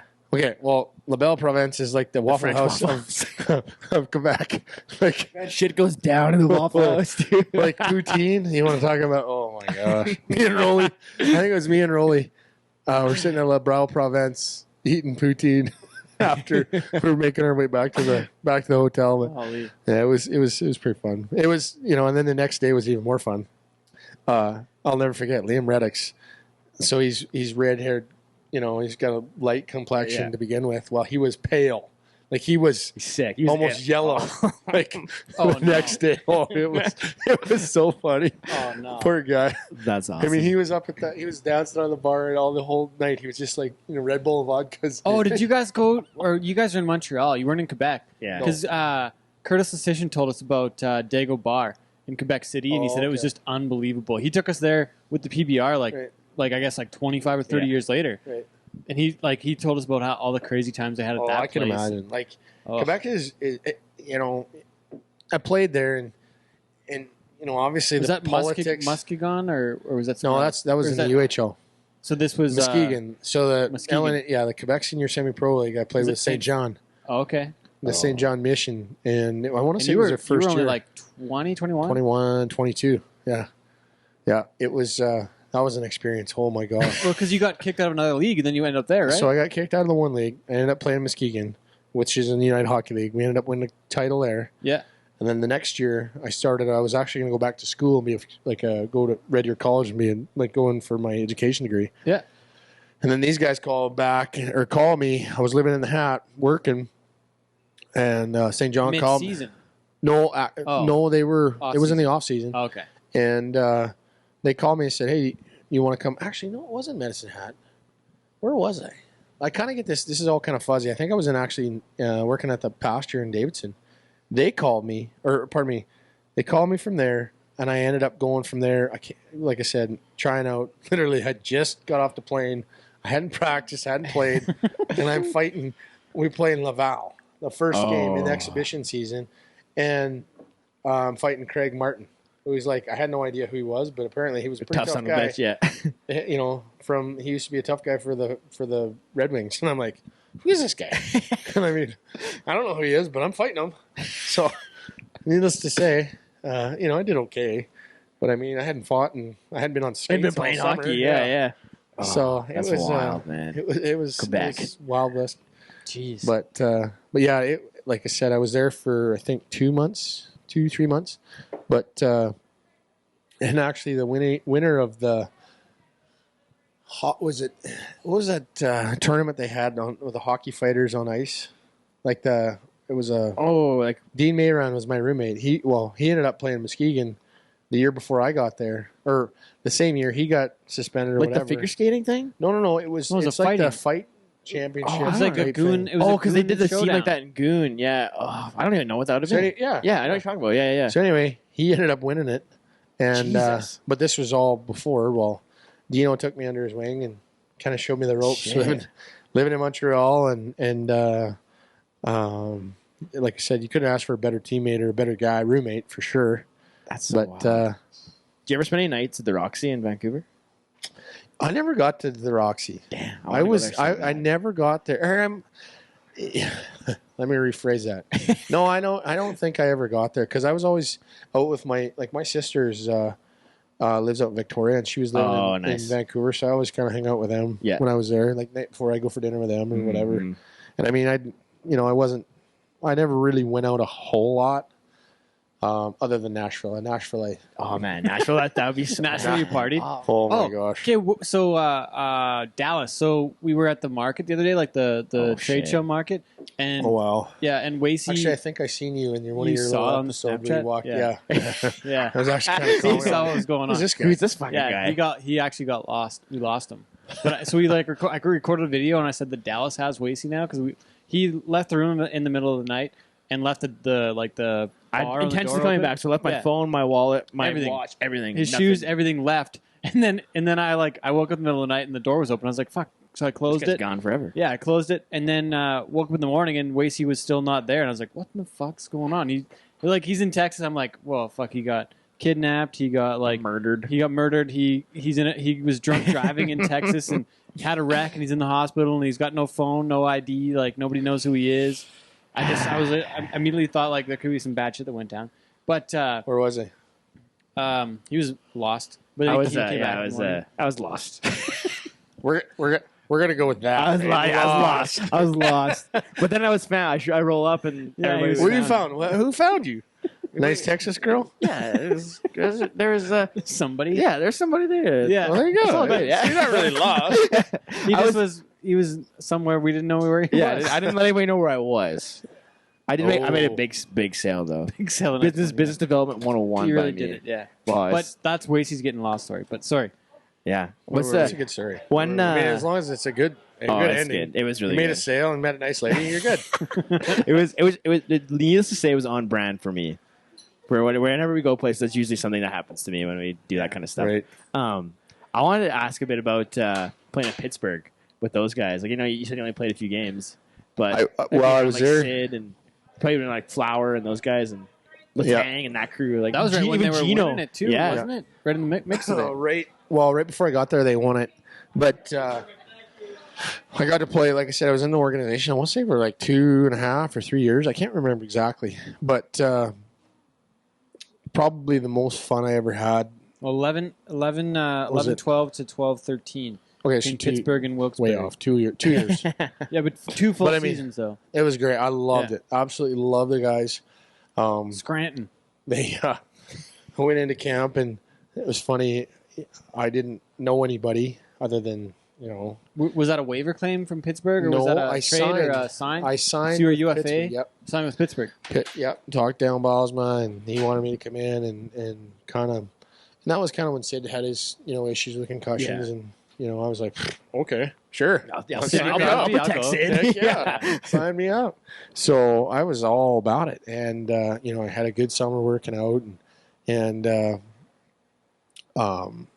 what a great opportunity to. Well, the first day I get in there, Ray Shiro, the general manager, I always, like I said, I call him Mr. Shiro because he's such a cool guy. He comes up and says, "Hey, Macker, how's it going? How's your wife and your kids?" Caleb, he knew my kids' names. He knew my, Had you guys wife's met many times before? Never met him before in my life. Really? Huh. Mary Oh, Lemieux, same thing. Hey, Steve, how's it going? I'm That's like, so cool. Really? this is Mary Lemieux talking. Yeah. And then that's when I met Ty Domi. Like Ty and him are pretty tight, right? Yeah. So I got to meet Ty. That was pretty cool. And but that being said, my first skate, I'm out there and I'm just like, oh my gosh, like There's Sid, Gino, Tanger, Flower, Brooksy, Polly's out there, Stalzy's out there, like all these guys. There's a are, banger of team, man. Oh my god. was Was Kunitz there yet? Cooney's out there. Oh man. He's a beauty. Is he? Oh, he's from Regina, isn't he? I think, yeah. Cookie's out there who is like undercover. I actually really like Cookie. Like, Would you play like Bugsy too? No, he was there. He went to Tampa. Oh, okay. His Yeah. Bugsy stories are my favorite. They're funny as shit. Yeah, I heard some stories. But yeah, like it was such a cool experience to hang out with those guys. Like it's just another level of, like I thought I made it when I'm. And no offense against Edmonton, but you know it's. I'm a Flames fan, so you can offend Edmonton as much as you want, man. At least you're not a Canucks fan. Are we going in the parking lot later? I might have to get my dog out. He'll take care of you. Yeah, it doesn't take much. But no, like I mean, obviously we had Shelley and Hammer and you know those guys like that, and then but playing and those guys are stars. Don't get me wrong; those are all star guys. But then you go play with like Sid and Gino, And they just won it. and they're wanting to win it again, and it's just like, holy smokes! Like this is like all star. These guys know my name. Yeah. They want me on their team. You know, I serve a job, like I serve a purpose. Like this is my job is to make sure that these guys, when anybody touches them, that's it. Dunzo. That's so cool. And when I kind of looked at it, I embraced it. It was just like, oh my, and that's why I said like 10 games in, it's just like, I'm just chomping at the bit. Cause it's just like, I want to, you know, am I doing my job? Yeah. You know, they sent me down to the American League, and oh my gosh, I had a hell of a good fight with this guy. Probably one of actually, I never even named his name. Probably one of the toughest guys I ever fought. Eric Nielsen. AHL. Yeah. Eric Nielsen. Tougher than nails. You know, PL3 is another guy. Like those two guys, I had my hands full. Yeah. Like those are two guys that are like, you know, they're light heavies, but they're tougher than nails.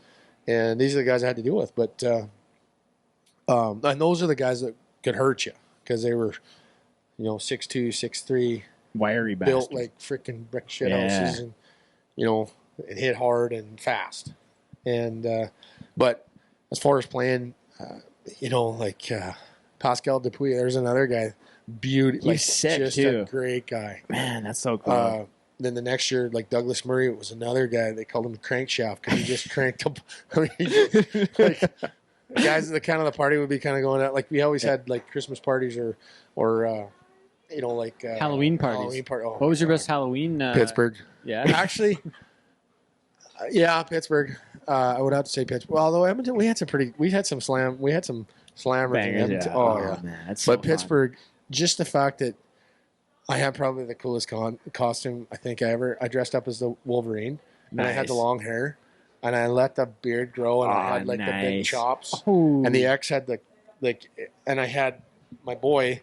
He had these Wolverine, like the toy. The claws or whatever. Claws. Yeah. So I had one on each end. And I had the nice. leather jacket with the stripes on it, and a little boy, you know, the t-shirt, white tee or whatever. I don't know if that's whatever.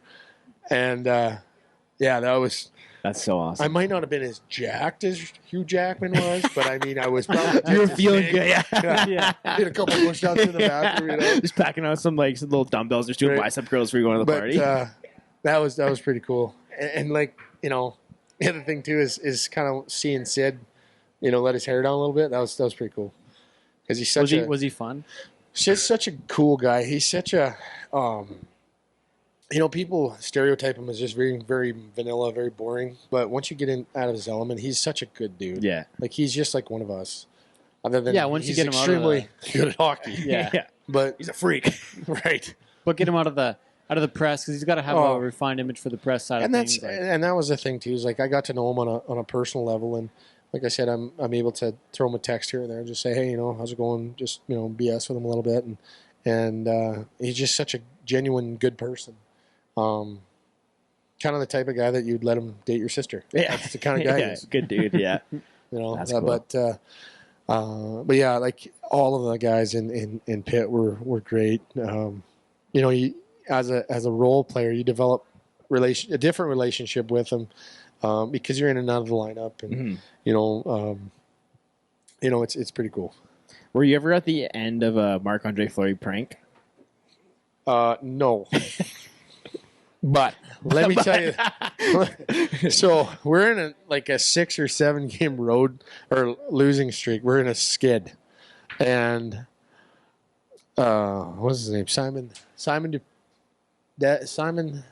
Oh shit, what's his name? For Pittsburgh? Yeah, Let me find out quick. it's not Dupuis. It's Desmond. Simon. He's a D-man, young D-man, rookie D-man. Despres. Simon Dupre. Yeah, Dupre. I think so. Yeah. So, Brooks Orpik was on your team then too. Orps. Derek England. Oh, wow. Ego was a great guy. Thomas Vokoun. Volke wasn't there when I was there. He was in Florida. So must have got traded later on. But anyway, we were on a skid, and like I said, it was either Flower, Duper, somebody. Iggy was there that year. Iggy. Oh shit. That's another story too. Eggy baby. Brandon Sutter and James Neal early on. Yeah. Dang. Well, that would have been the year. This is maybe a different year. This is 12-13. Yeah. Oh, maybe I got the wrong year. No, you're on the list here. No. Oh, you got one game on the list though. Yeah, that was a game in Ottawa when. Oh, okay. Yeah, that was another funny story. I got lots. I love this, man. This is stories. awesome. But so anyway, we're getting on the ice. Well, we look up like Console Energy Center is probably one of the nicest rinks. It's beautiful. That's an older barn too. Well, now it is. Yeah. It's brand new when I I played. guess, yeah. But here is Simon Dupre's. His clothes are hanging from the clock. Like Oh, no way. I swear to God. And there's like a big name bar across his back with his number, and his clothes are hanging from the scoreboard. So we're getting out. We kind of like what the. We're out skating around and no pucks. Oh no. So we're out skating around and we're like, oh shit, is this gonna be a bagger or what's And this is gonna be? during the losing skid. Yeah. Oh no. So we get out there and we're skating around and Tony Granado comes out and he looks up and Todd Rudin comes out and he looks up and then Don Bosman, he comes up and he looks up and he gets up on the ice, blows the whistle. He comes over and everybody, of course, we're just hustling, Is trying to get in this there. home barn or Yeah, away? this is in, Yeah. no, this is in at home. In Pitt, yeah. Okay. in Pitt. Okay. So we get there, and of course, everybody's like, oh, we're like, oh, shit. He's like, looks up, he looks at us, he looks up, he looks at us, and he's like, you guys think this is effing funny? And you could have heard a pin drop. And heard Asham. He's like, yeah, Ash. He's like, yeah, I think it's pretty funny. I think it's hilarious. Whoever did it, that's pretty awesome. And of course, Dan is just trying to keep a pretty straight face, and he's just like, he started busting out laughing. Of course, we're all like, he's like, all right, you guys line up. He said, that's a pretty good one. Line up.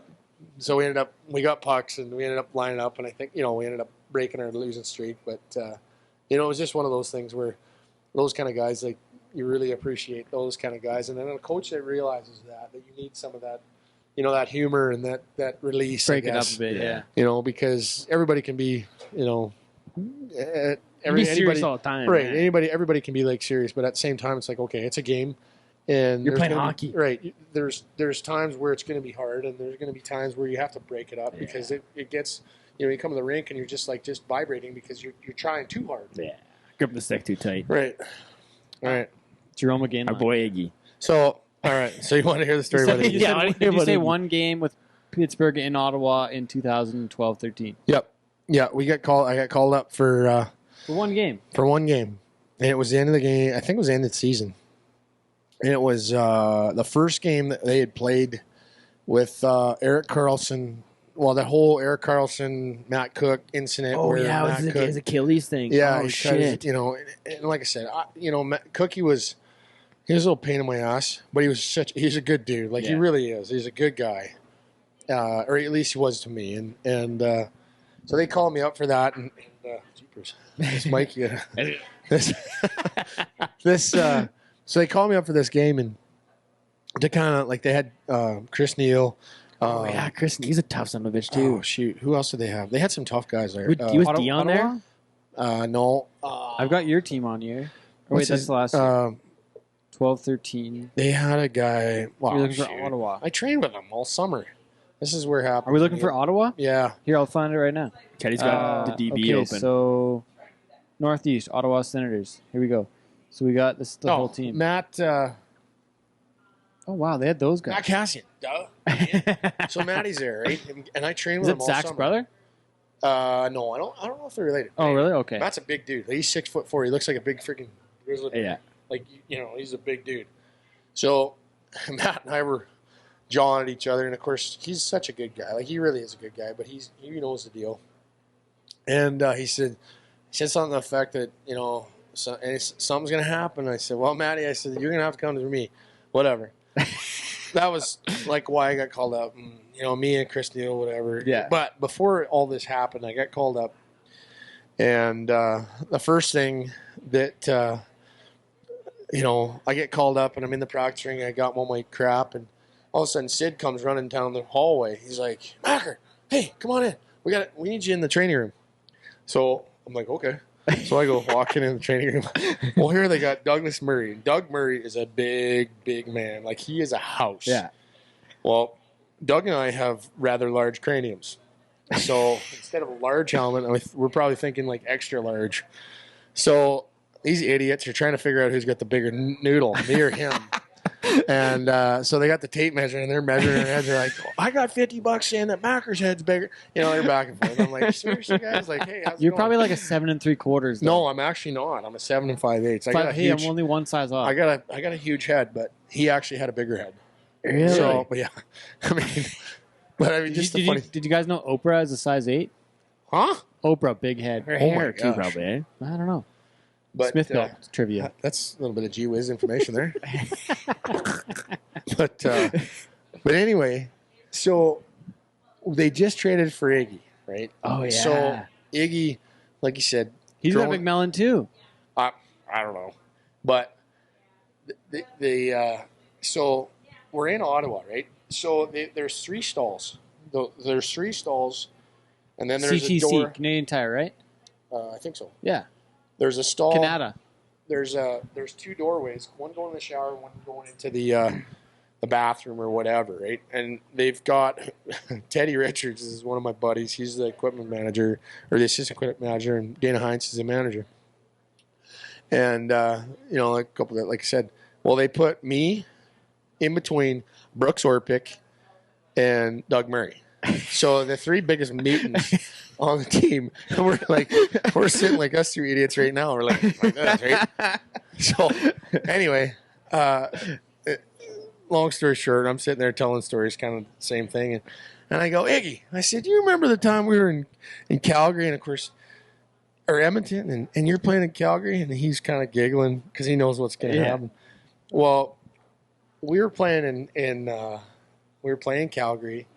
In Edmonton. All right, so the Battle of Alberta was a huge thing for me. Like, that's what I watched all my life. Yeah. I grew up watching that rivalry. Come to find out, I actually hate Vancouver more. Really? I can't stand them buggers. I Mostly wouldn't the cheer for them Sabines, or if what? they're yes. I wouldn't cheer for them if they're the last team on earth. But that being said, we're playing against Calgary and Ole Jokinen. Oh, yeah. For some reason, I did not like Ole Jokinen. Like, he was just The Big Mac meal. He was, pardon me? Big Mac meal. Oh, he just was he's just one of those faces that you just want to smash. He just was that guy. He just was pissing me off all game, like all series throughout the whole year. And I just wanted to kill him. Well, there's a stoppage of play, and I mean, I'm looking for it. Yeah. Well, Iggy grabs me, and I mean, I'm losing it. Iggy grabs me. He grabs me on the scruff of the neck and kind of ties me up. He says, hey, Macker, have a little bit of class here. And it's like I was like a little whipped puppy dog. Yeah. It's like, Okay, Mr. Ginla. okay, Mr. Gidla. That's exactly what I said. I was like, okay. So we're like I said, we're in Ottawa, and I asked him, like, hey, you remember that time when you grabbed? Of course, Yeah. and he doesn't say a whole lot. Right? He's a pretty quiet guy, and of course, the whole room is just busting laughing. That's fucking tough. I'd have had my hands full with Iggy, but He's a tough son of a bitch too, man. That fight he had with LeCavalier in the playoffs was unbelievable. It was 2 Warriors going. I played against LeCavalier in Bantam. But yeah, he was a cool guy. Just a super nice guy. Man. How'd you play against LeCavalier in Bantam? Notre Dame. He was in Notre Dame. Oh. Hound. Did you guys talking about it again? Did you guys ever see that interview with him and the Boston? He's a reporter? Boston man. Nobody knew who he was. There's a snowstorm in Boston. There's a random Boston man. It's Jerome McGinley. It's like, hey, what do you think of the storm? I'm from Canada. From Canada. This is not no a big thing. deal. Yeah. It's just fucking Joe McGinley. Holy. What? So okay. Before we're getting towards the end here, but before we wrap up, one player I wanted to ask about is Sean Avery. Did you ever have any run-ins with that guy? Well, he was a catalyst that kind of started a little bit of a shit show in New York, actually. Oh. Me and Derek Boogar just fought, and then I want to say he punched Laddie Schmid, and then like it was kind of a big melee. And other than that, no, I never did have a lot to do with it. But like I said, I kind of listened to his podcast right now, and he's actually seems like I actually kind of have to giggle. Like I've watched his YouTube video with him cussing out the people in the bike guys lane. in the bike lane. Oh my god, that's so funny. It's so funny, man. I enjoyed it. Yeah. I enjoyed his book too. Like Man, it was a my- pretty good book. His I've book read gave it, me a yeah. whole new outlook on him. Yeah. As a fan, like you see Yeah. like the shit he did on the ice, Yeah. then you like read his story and like understand why he did Right. I why couldn't he believe was the the way he was. Marty Brodeur stuff. Oh Like man, chirping Brodeur over all the shit went down. Like, Oh, really? didn't Brodeur leave his wife for his his wife's brother, sister his or brother, some and shit? his sister-in-law. Yeah, it Oh was some my wild gosh. shit. Yeah, yeah. Oh, that's But you wild. don't, unless, like I said, you don't know what a guy's like unless you walk a mile in his shoes. Oh, that's You know, crazy. and that's like I said, you know, to have him on your team, I think he would be, like I said, he'd be a pain. He'd make my job one of two ways. He'd make it easier. He'd make it harder. Either way, you know, it's Guy not that will. big of a deal. He's I'd kinda, still have a job. he's that guy like I mentioned before, Makachuk. What do you think about him? You know, As a Flames fan, I love Makachuk. Well, Yeah, as that's an the Oilers thing, fan, like, they- hate him. yeah, exactly. Like, you know, It's like Brad He's- Marchand. Like to have him on your team. I like Brad. but Team Canada, Brad Marchand, like him. Boston, hate him. right. But like I said, it's they're those guys that you want to have on your team, like the Kachucks. Like they play hard. They're you know they're going to go through the wall, whatever they got to do, and they're in the right place at the right time, and they've made a career of it. And like I said, their dads, you know, they come from pretty good genes. So yeah. you know, Big Walt, he's Big Walt. Yeah. he was a big unit. Oh man, Big power forward. I think he was kind of one of the him and Talkett and all those guys. They were all kind of the power him forwards. and Wendell and those guys, Oh. like they're unreal. Hey, Well, obviously Wendell Clarkson, Kelvington's own. right? He's kind of in his own league. That's cool. Yeah, I guess there's anything. Oh man, I can sit here and talk about We can keep hockey going, all yeah. man. We I can talk love- whatever I you guys want. I fucking love Part this 2, shit. 3, Thanks. 4, whatever you Okay, guys so want to do. okay, one more question before we get to the end. I have To one the last last question? Was So there two more Two more questions. First question: was there ever somebody in your career that you just like you wanted like a guy like Makachuk or like a fighter who just like wouldn't give it to you? Like you want like you every game he just piss you off or just rub you the wrong way, like, kind of like Ole Jokinen style. Is there anybody else That you wanted that to fight, you brings never mind? did? Yeah, never got a chance to, or just like he just rubbed you the wrong way and just had that face you wanted to punch.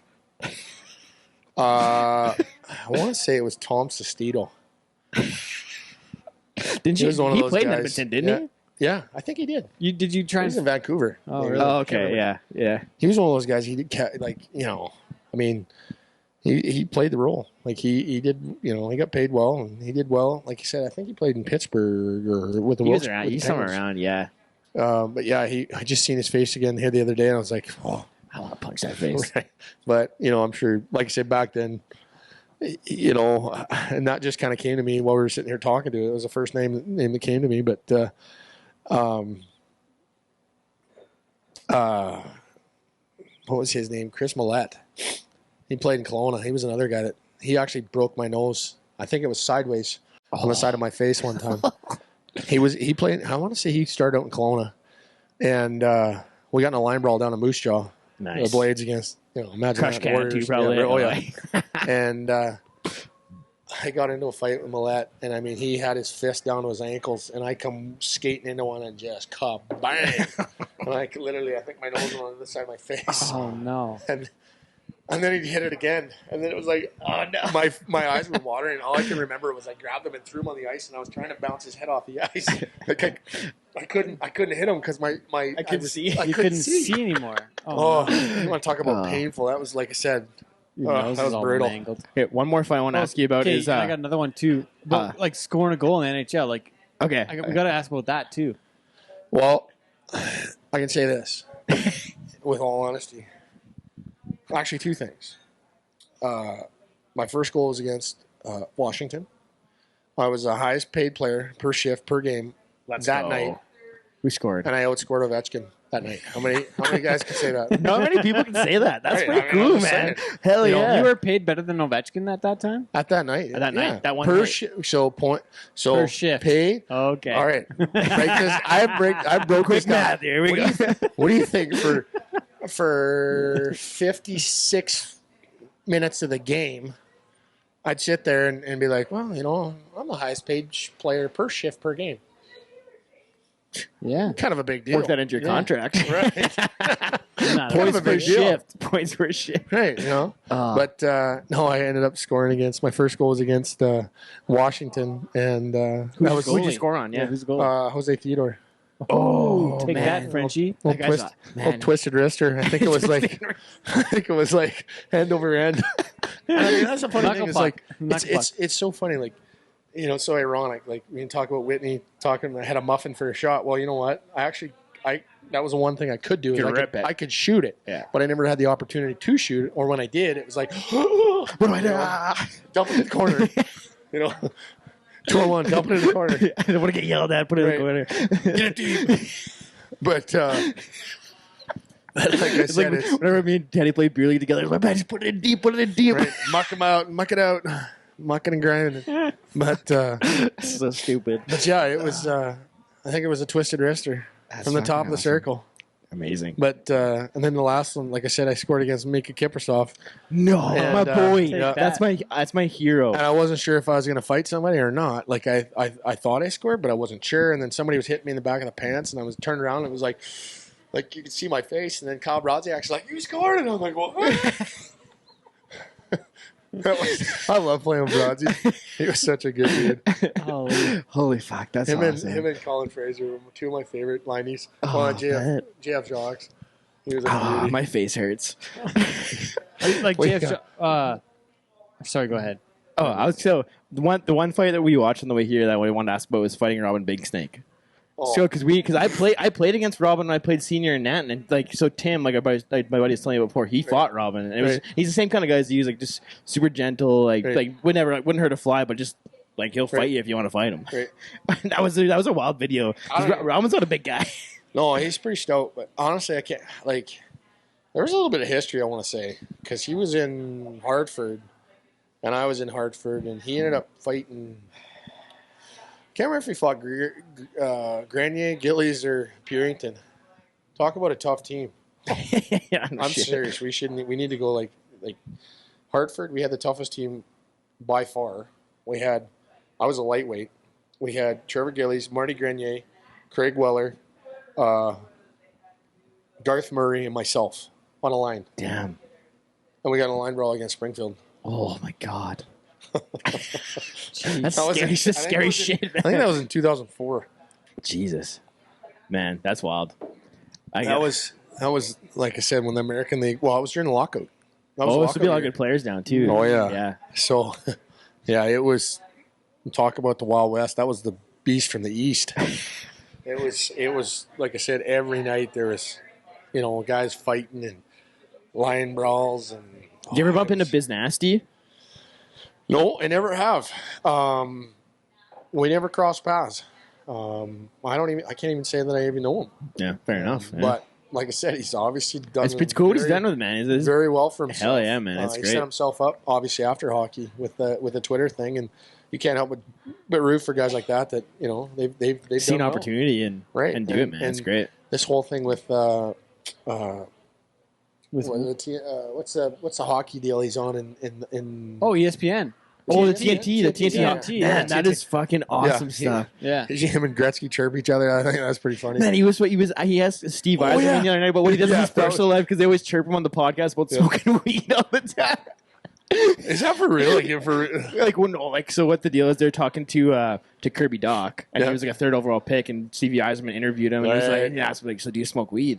And they always just make fun of like Stevie Y just like lighting up doobies all the time. So they were like the episode before Biz went on to interview Stevie Y, they dared him to ask him about his personal life. So Biz like on national TV asked Stevie Y like what he does in his personal time, and Stevie Y just like was speechless. He's like I don't want to say it on national TV. Yeah, he starts giggling. He turns beet red, and then it's pretty funny. And then Chicklets like ran with it. He's like, yeah, Stevie Y confirmed bong ripper.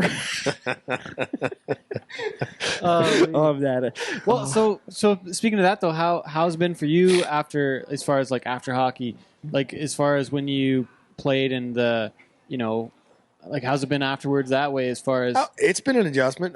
Yeah, I'm not gonna lie, it's been a tough adjustment, but at the same time, I got in the fire department. I was a firefighter for 4 years. Nice. And absolutely loved it. Well, a little less than 4 years, sorry. And I absolutely loved it. Like I said, I kind of wish that I would have maybe picked that up a little sooner than I did. But like I said, the guys at the firehouse, bunch of beauties, and kind of almost like a hockey team too. For sure. Yeah. To me, in Similar. some instances, we're tighter because you go into a fire or something like that. Like those guys, yeah. Like you're sticking your, lack for a better term, sticking your nuts out on the line for your buddy. And, which you can do, like you said, you do that in hockey too. But this is life or limb, or life or death, and you're always watching out for different things. And like I said, I loved it. I'm was cut out for it. I'm still trying to possibly get on here with the volunteer station here in town. Awesome. But I love it. Like I said, you're pretty much a big kid. You get to go ride around in a big red fire truck with blinky lights and a big squirt gun. It's a pretty good deal. Hang out with your buddies.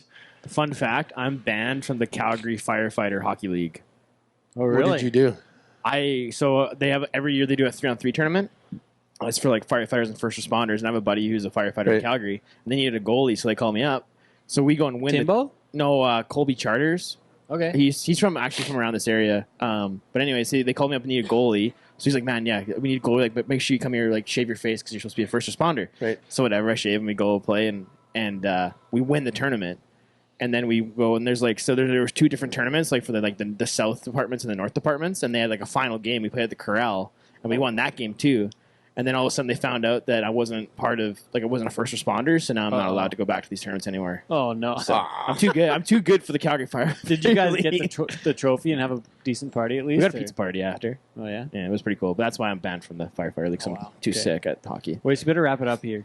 I don't want to, but oh man, I can sit here and talk all day. But Steve, this has been so much fun, man. Thanks for taking the time to chat with us today. I know pleasure. you got a big game, the team's got a big game tonight and whatever. But the one question we ask all of our guests, like, what is your definition of cowboy shit? And it's funny because we haven't talked much cowboy shit, but we have talked some cowboy shit. You know what I mean? Like it's kind of like a more of an essence than anything. Cowboy shit. I'm sure you probably come up with some different answers, but that's my favorite question. Honestly, like I said, after Ned Ropin or Brandon Cavs, like I said, buddy of mine here last year. I mean, cowboy, that lifestyle is hanging out with your buddies and having a couple pilsners or a couple bohemians, whatever. Up and having a couple whiskeys after our hard day's work, with a smile on your face. That's to me what that way of life, cowboy way of life, and like I said, is most important to me, or what I think of it. I'm sure you probably come up with some different opinions of it, but going up and down the road with your buddies. Going to a roping or something like that. That's obviously a lot of fun too. But hanging out with your buddies and after the work's all done, having a cold beer around a fire and telling stories and shooting the shit and singing songs. Yeah, that's awesome, man. We're definitely have to do a part 2 because I think we just scratched the surface on some of the story. Like, my face legitimately hurts. It's been I fucking love this shit, man. It's so. We haven't even got into the funny cowboy stories yet. I know that's just it. We were like discussing mostly hockey stuff, and there's probably so many more cowboy stories to do. So we definitely have to book in a round 2 here soon. It'd be great. I'll tell you some funny roping stories and some ranch rodeo stories. There's some good ones. Score early, man. Yeah, I love it. We go through Kindersley a couple times here and there, so we'll do it again. Well, if you're ever in Calgary, make sure you hit us up. Absolutely. Yeah. Hell yeah. We'll get to Calgary every once in a while. Try to stay away from the big cities. Nah, fair enough. Thanks again, Steve. This was awesome. Thank you guys for having me.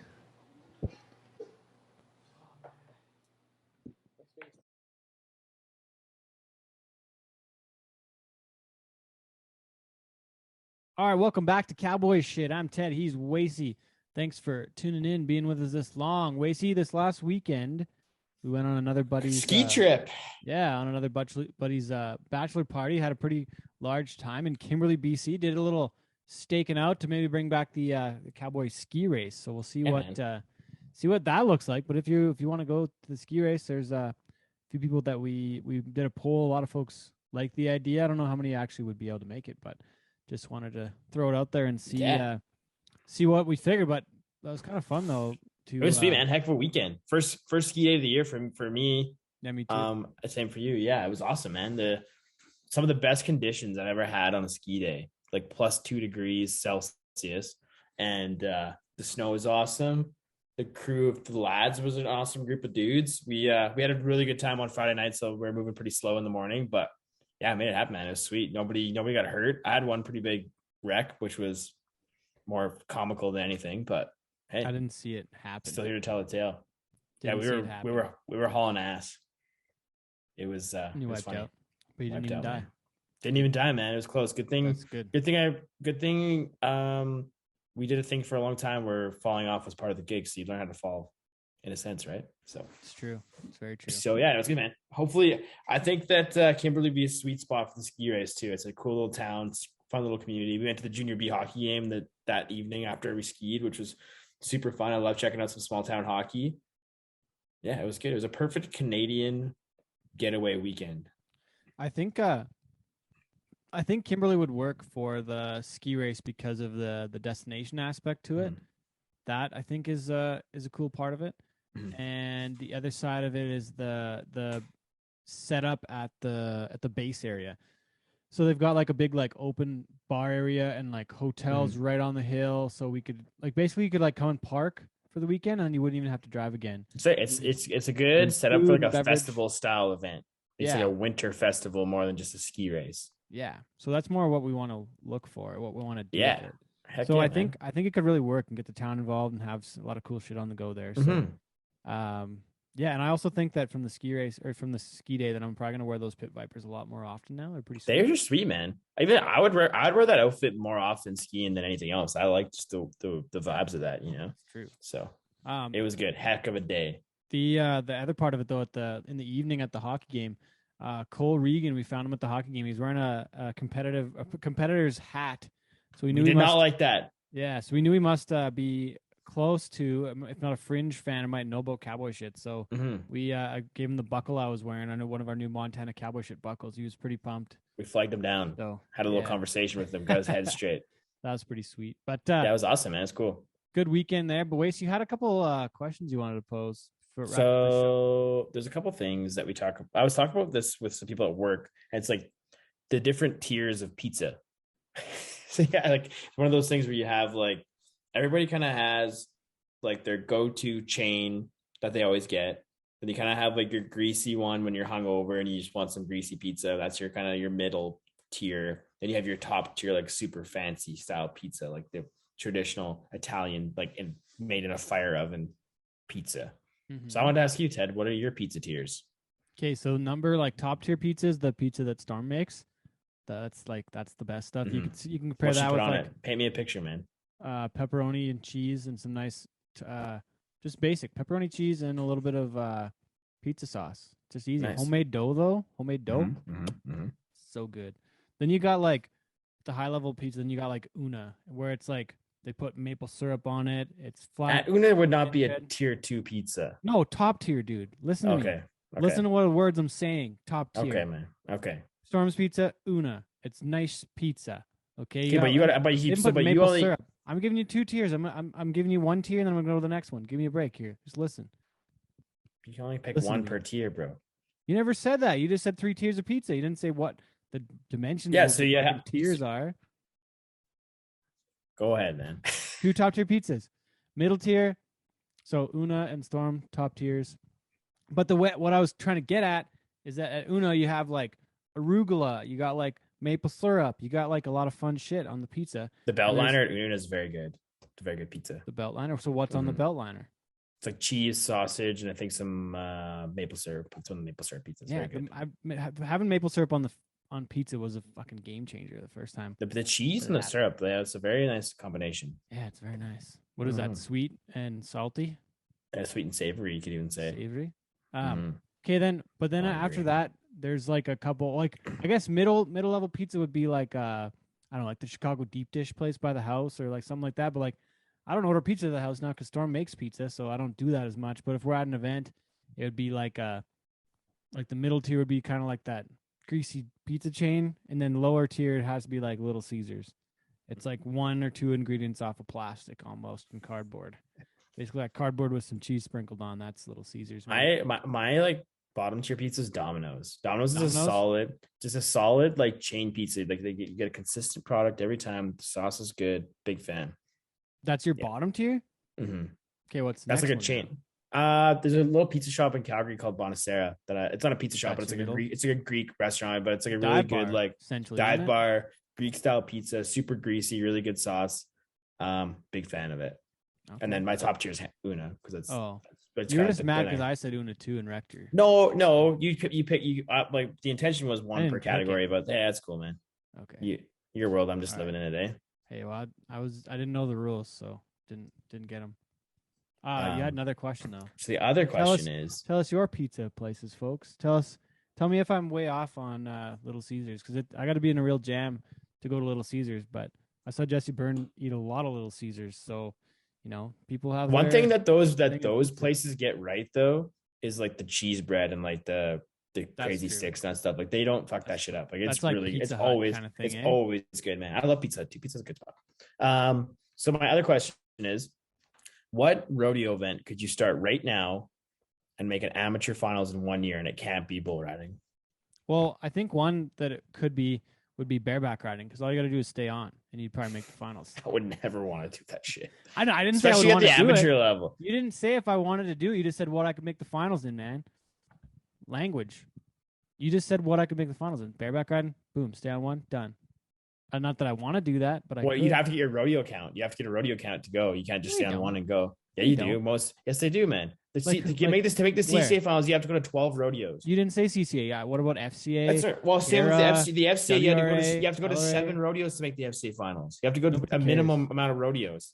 Nobody cares. Nobody. No. You're gonna get. So you're gonna make one bareback ride and then not get your rodeo count, not get to go to the finals. I'm just saying, man. No, you could because right now they're so hard up on bareback riders. If you go to one rodeo, look at the standings. Have you looked at the standings lately? No, because I have not looked at the standings. Well, seriously, if you had looked at the standings for any FCA rodeo in the last 3 or 4 years, if you go to one rodeo, you're making the finals. Look at it right now. I don't want to look at it.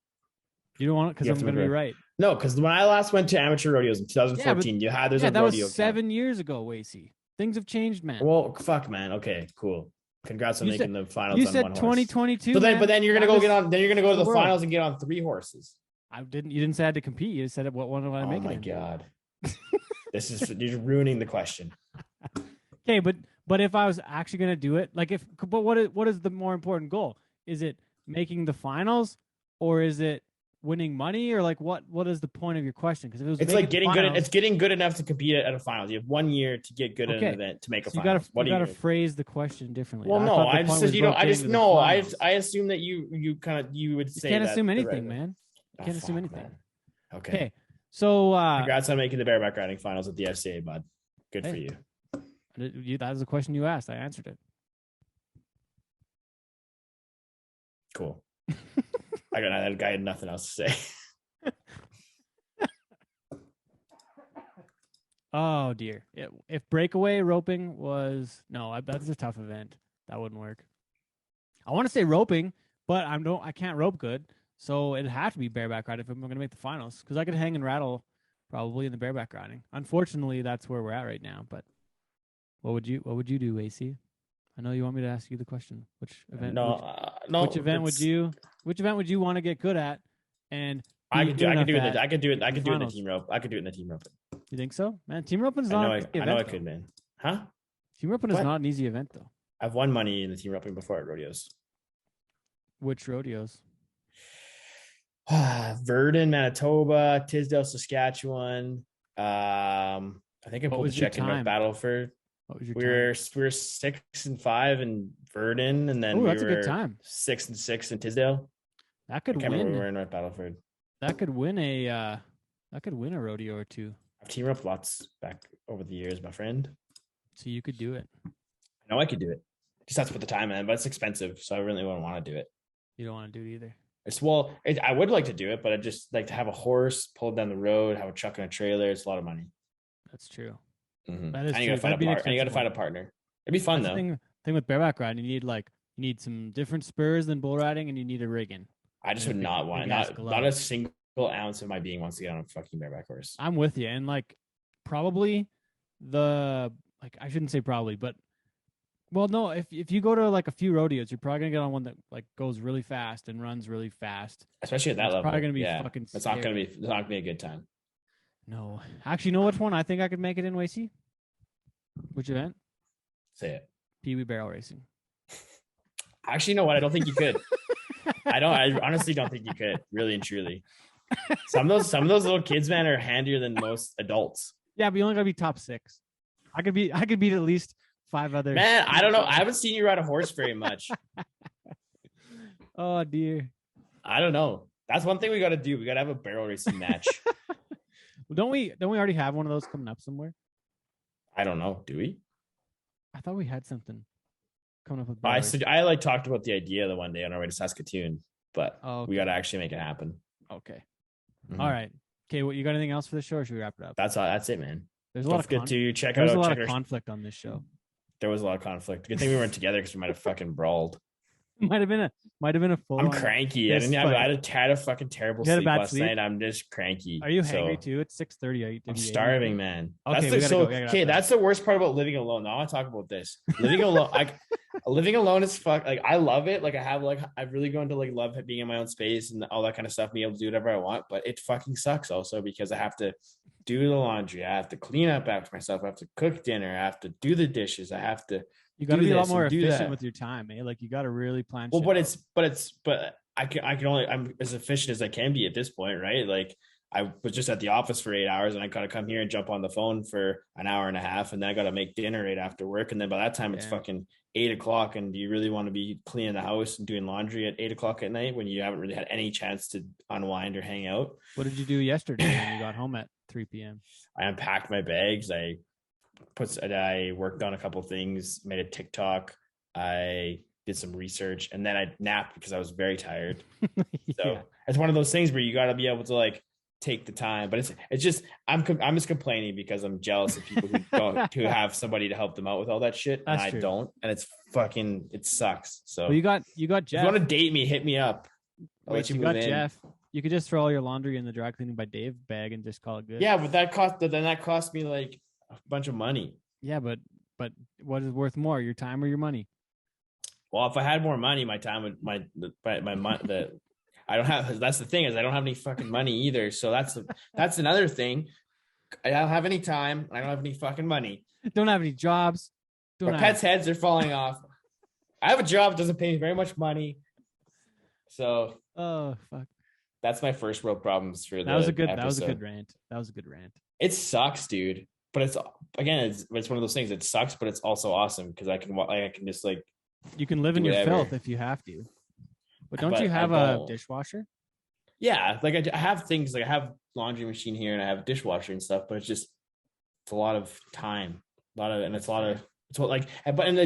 fucking never ending. Like I'll clean up my apartment, like do a big clean, and then like by the time next week, like if I do that on Tuesday, but the next Tuesday I got to do it all over again. It's like I don't even do anything. I'm fucking hardly ever here. Like where does all this shit come from? I don't get it. If someone is listening to this and they can help me out with this, like please hit me up because I'm battling. I'm battling. I'm struggling. I'm glad that this video only shows this much of my office because everything going on like down here and like over on the floors takes me 3 to 5 business days to put laundry away. But what's your KD 3 to 5 business months? What's your KD on Warzone though? Man, I haven't played Call of Duty in 2 weeks. I haven't touched my Xbox. It said last night when I was on there, it said 9 days. So that's a pretty big run for you. 10 days to not be on that thing. It's not quite 2 weeks. Yeah, But I it's just 10 days. don't have time. Yeah. It's almost 2 business weeks. 9. I have another 9 business days. That's true though. Okay. I've been busy, man. It's been a busy couple. Everybody's busy, but anyways, And we're gonna be busy again this weekend because we're going to Hannah. So there you go. Yay. All right. Okay, I'm gonna go now. Yeah, Have a good dinner. Adios. Goodbye.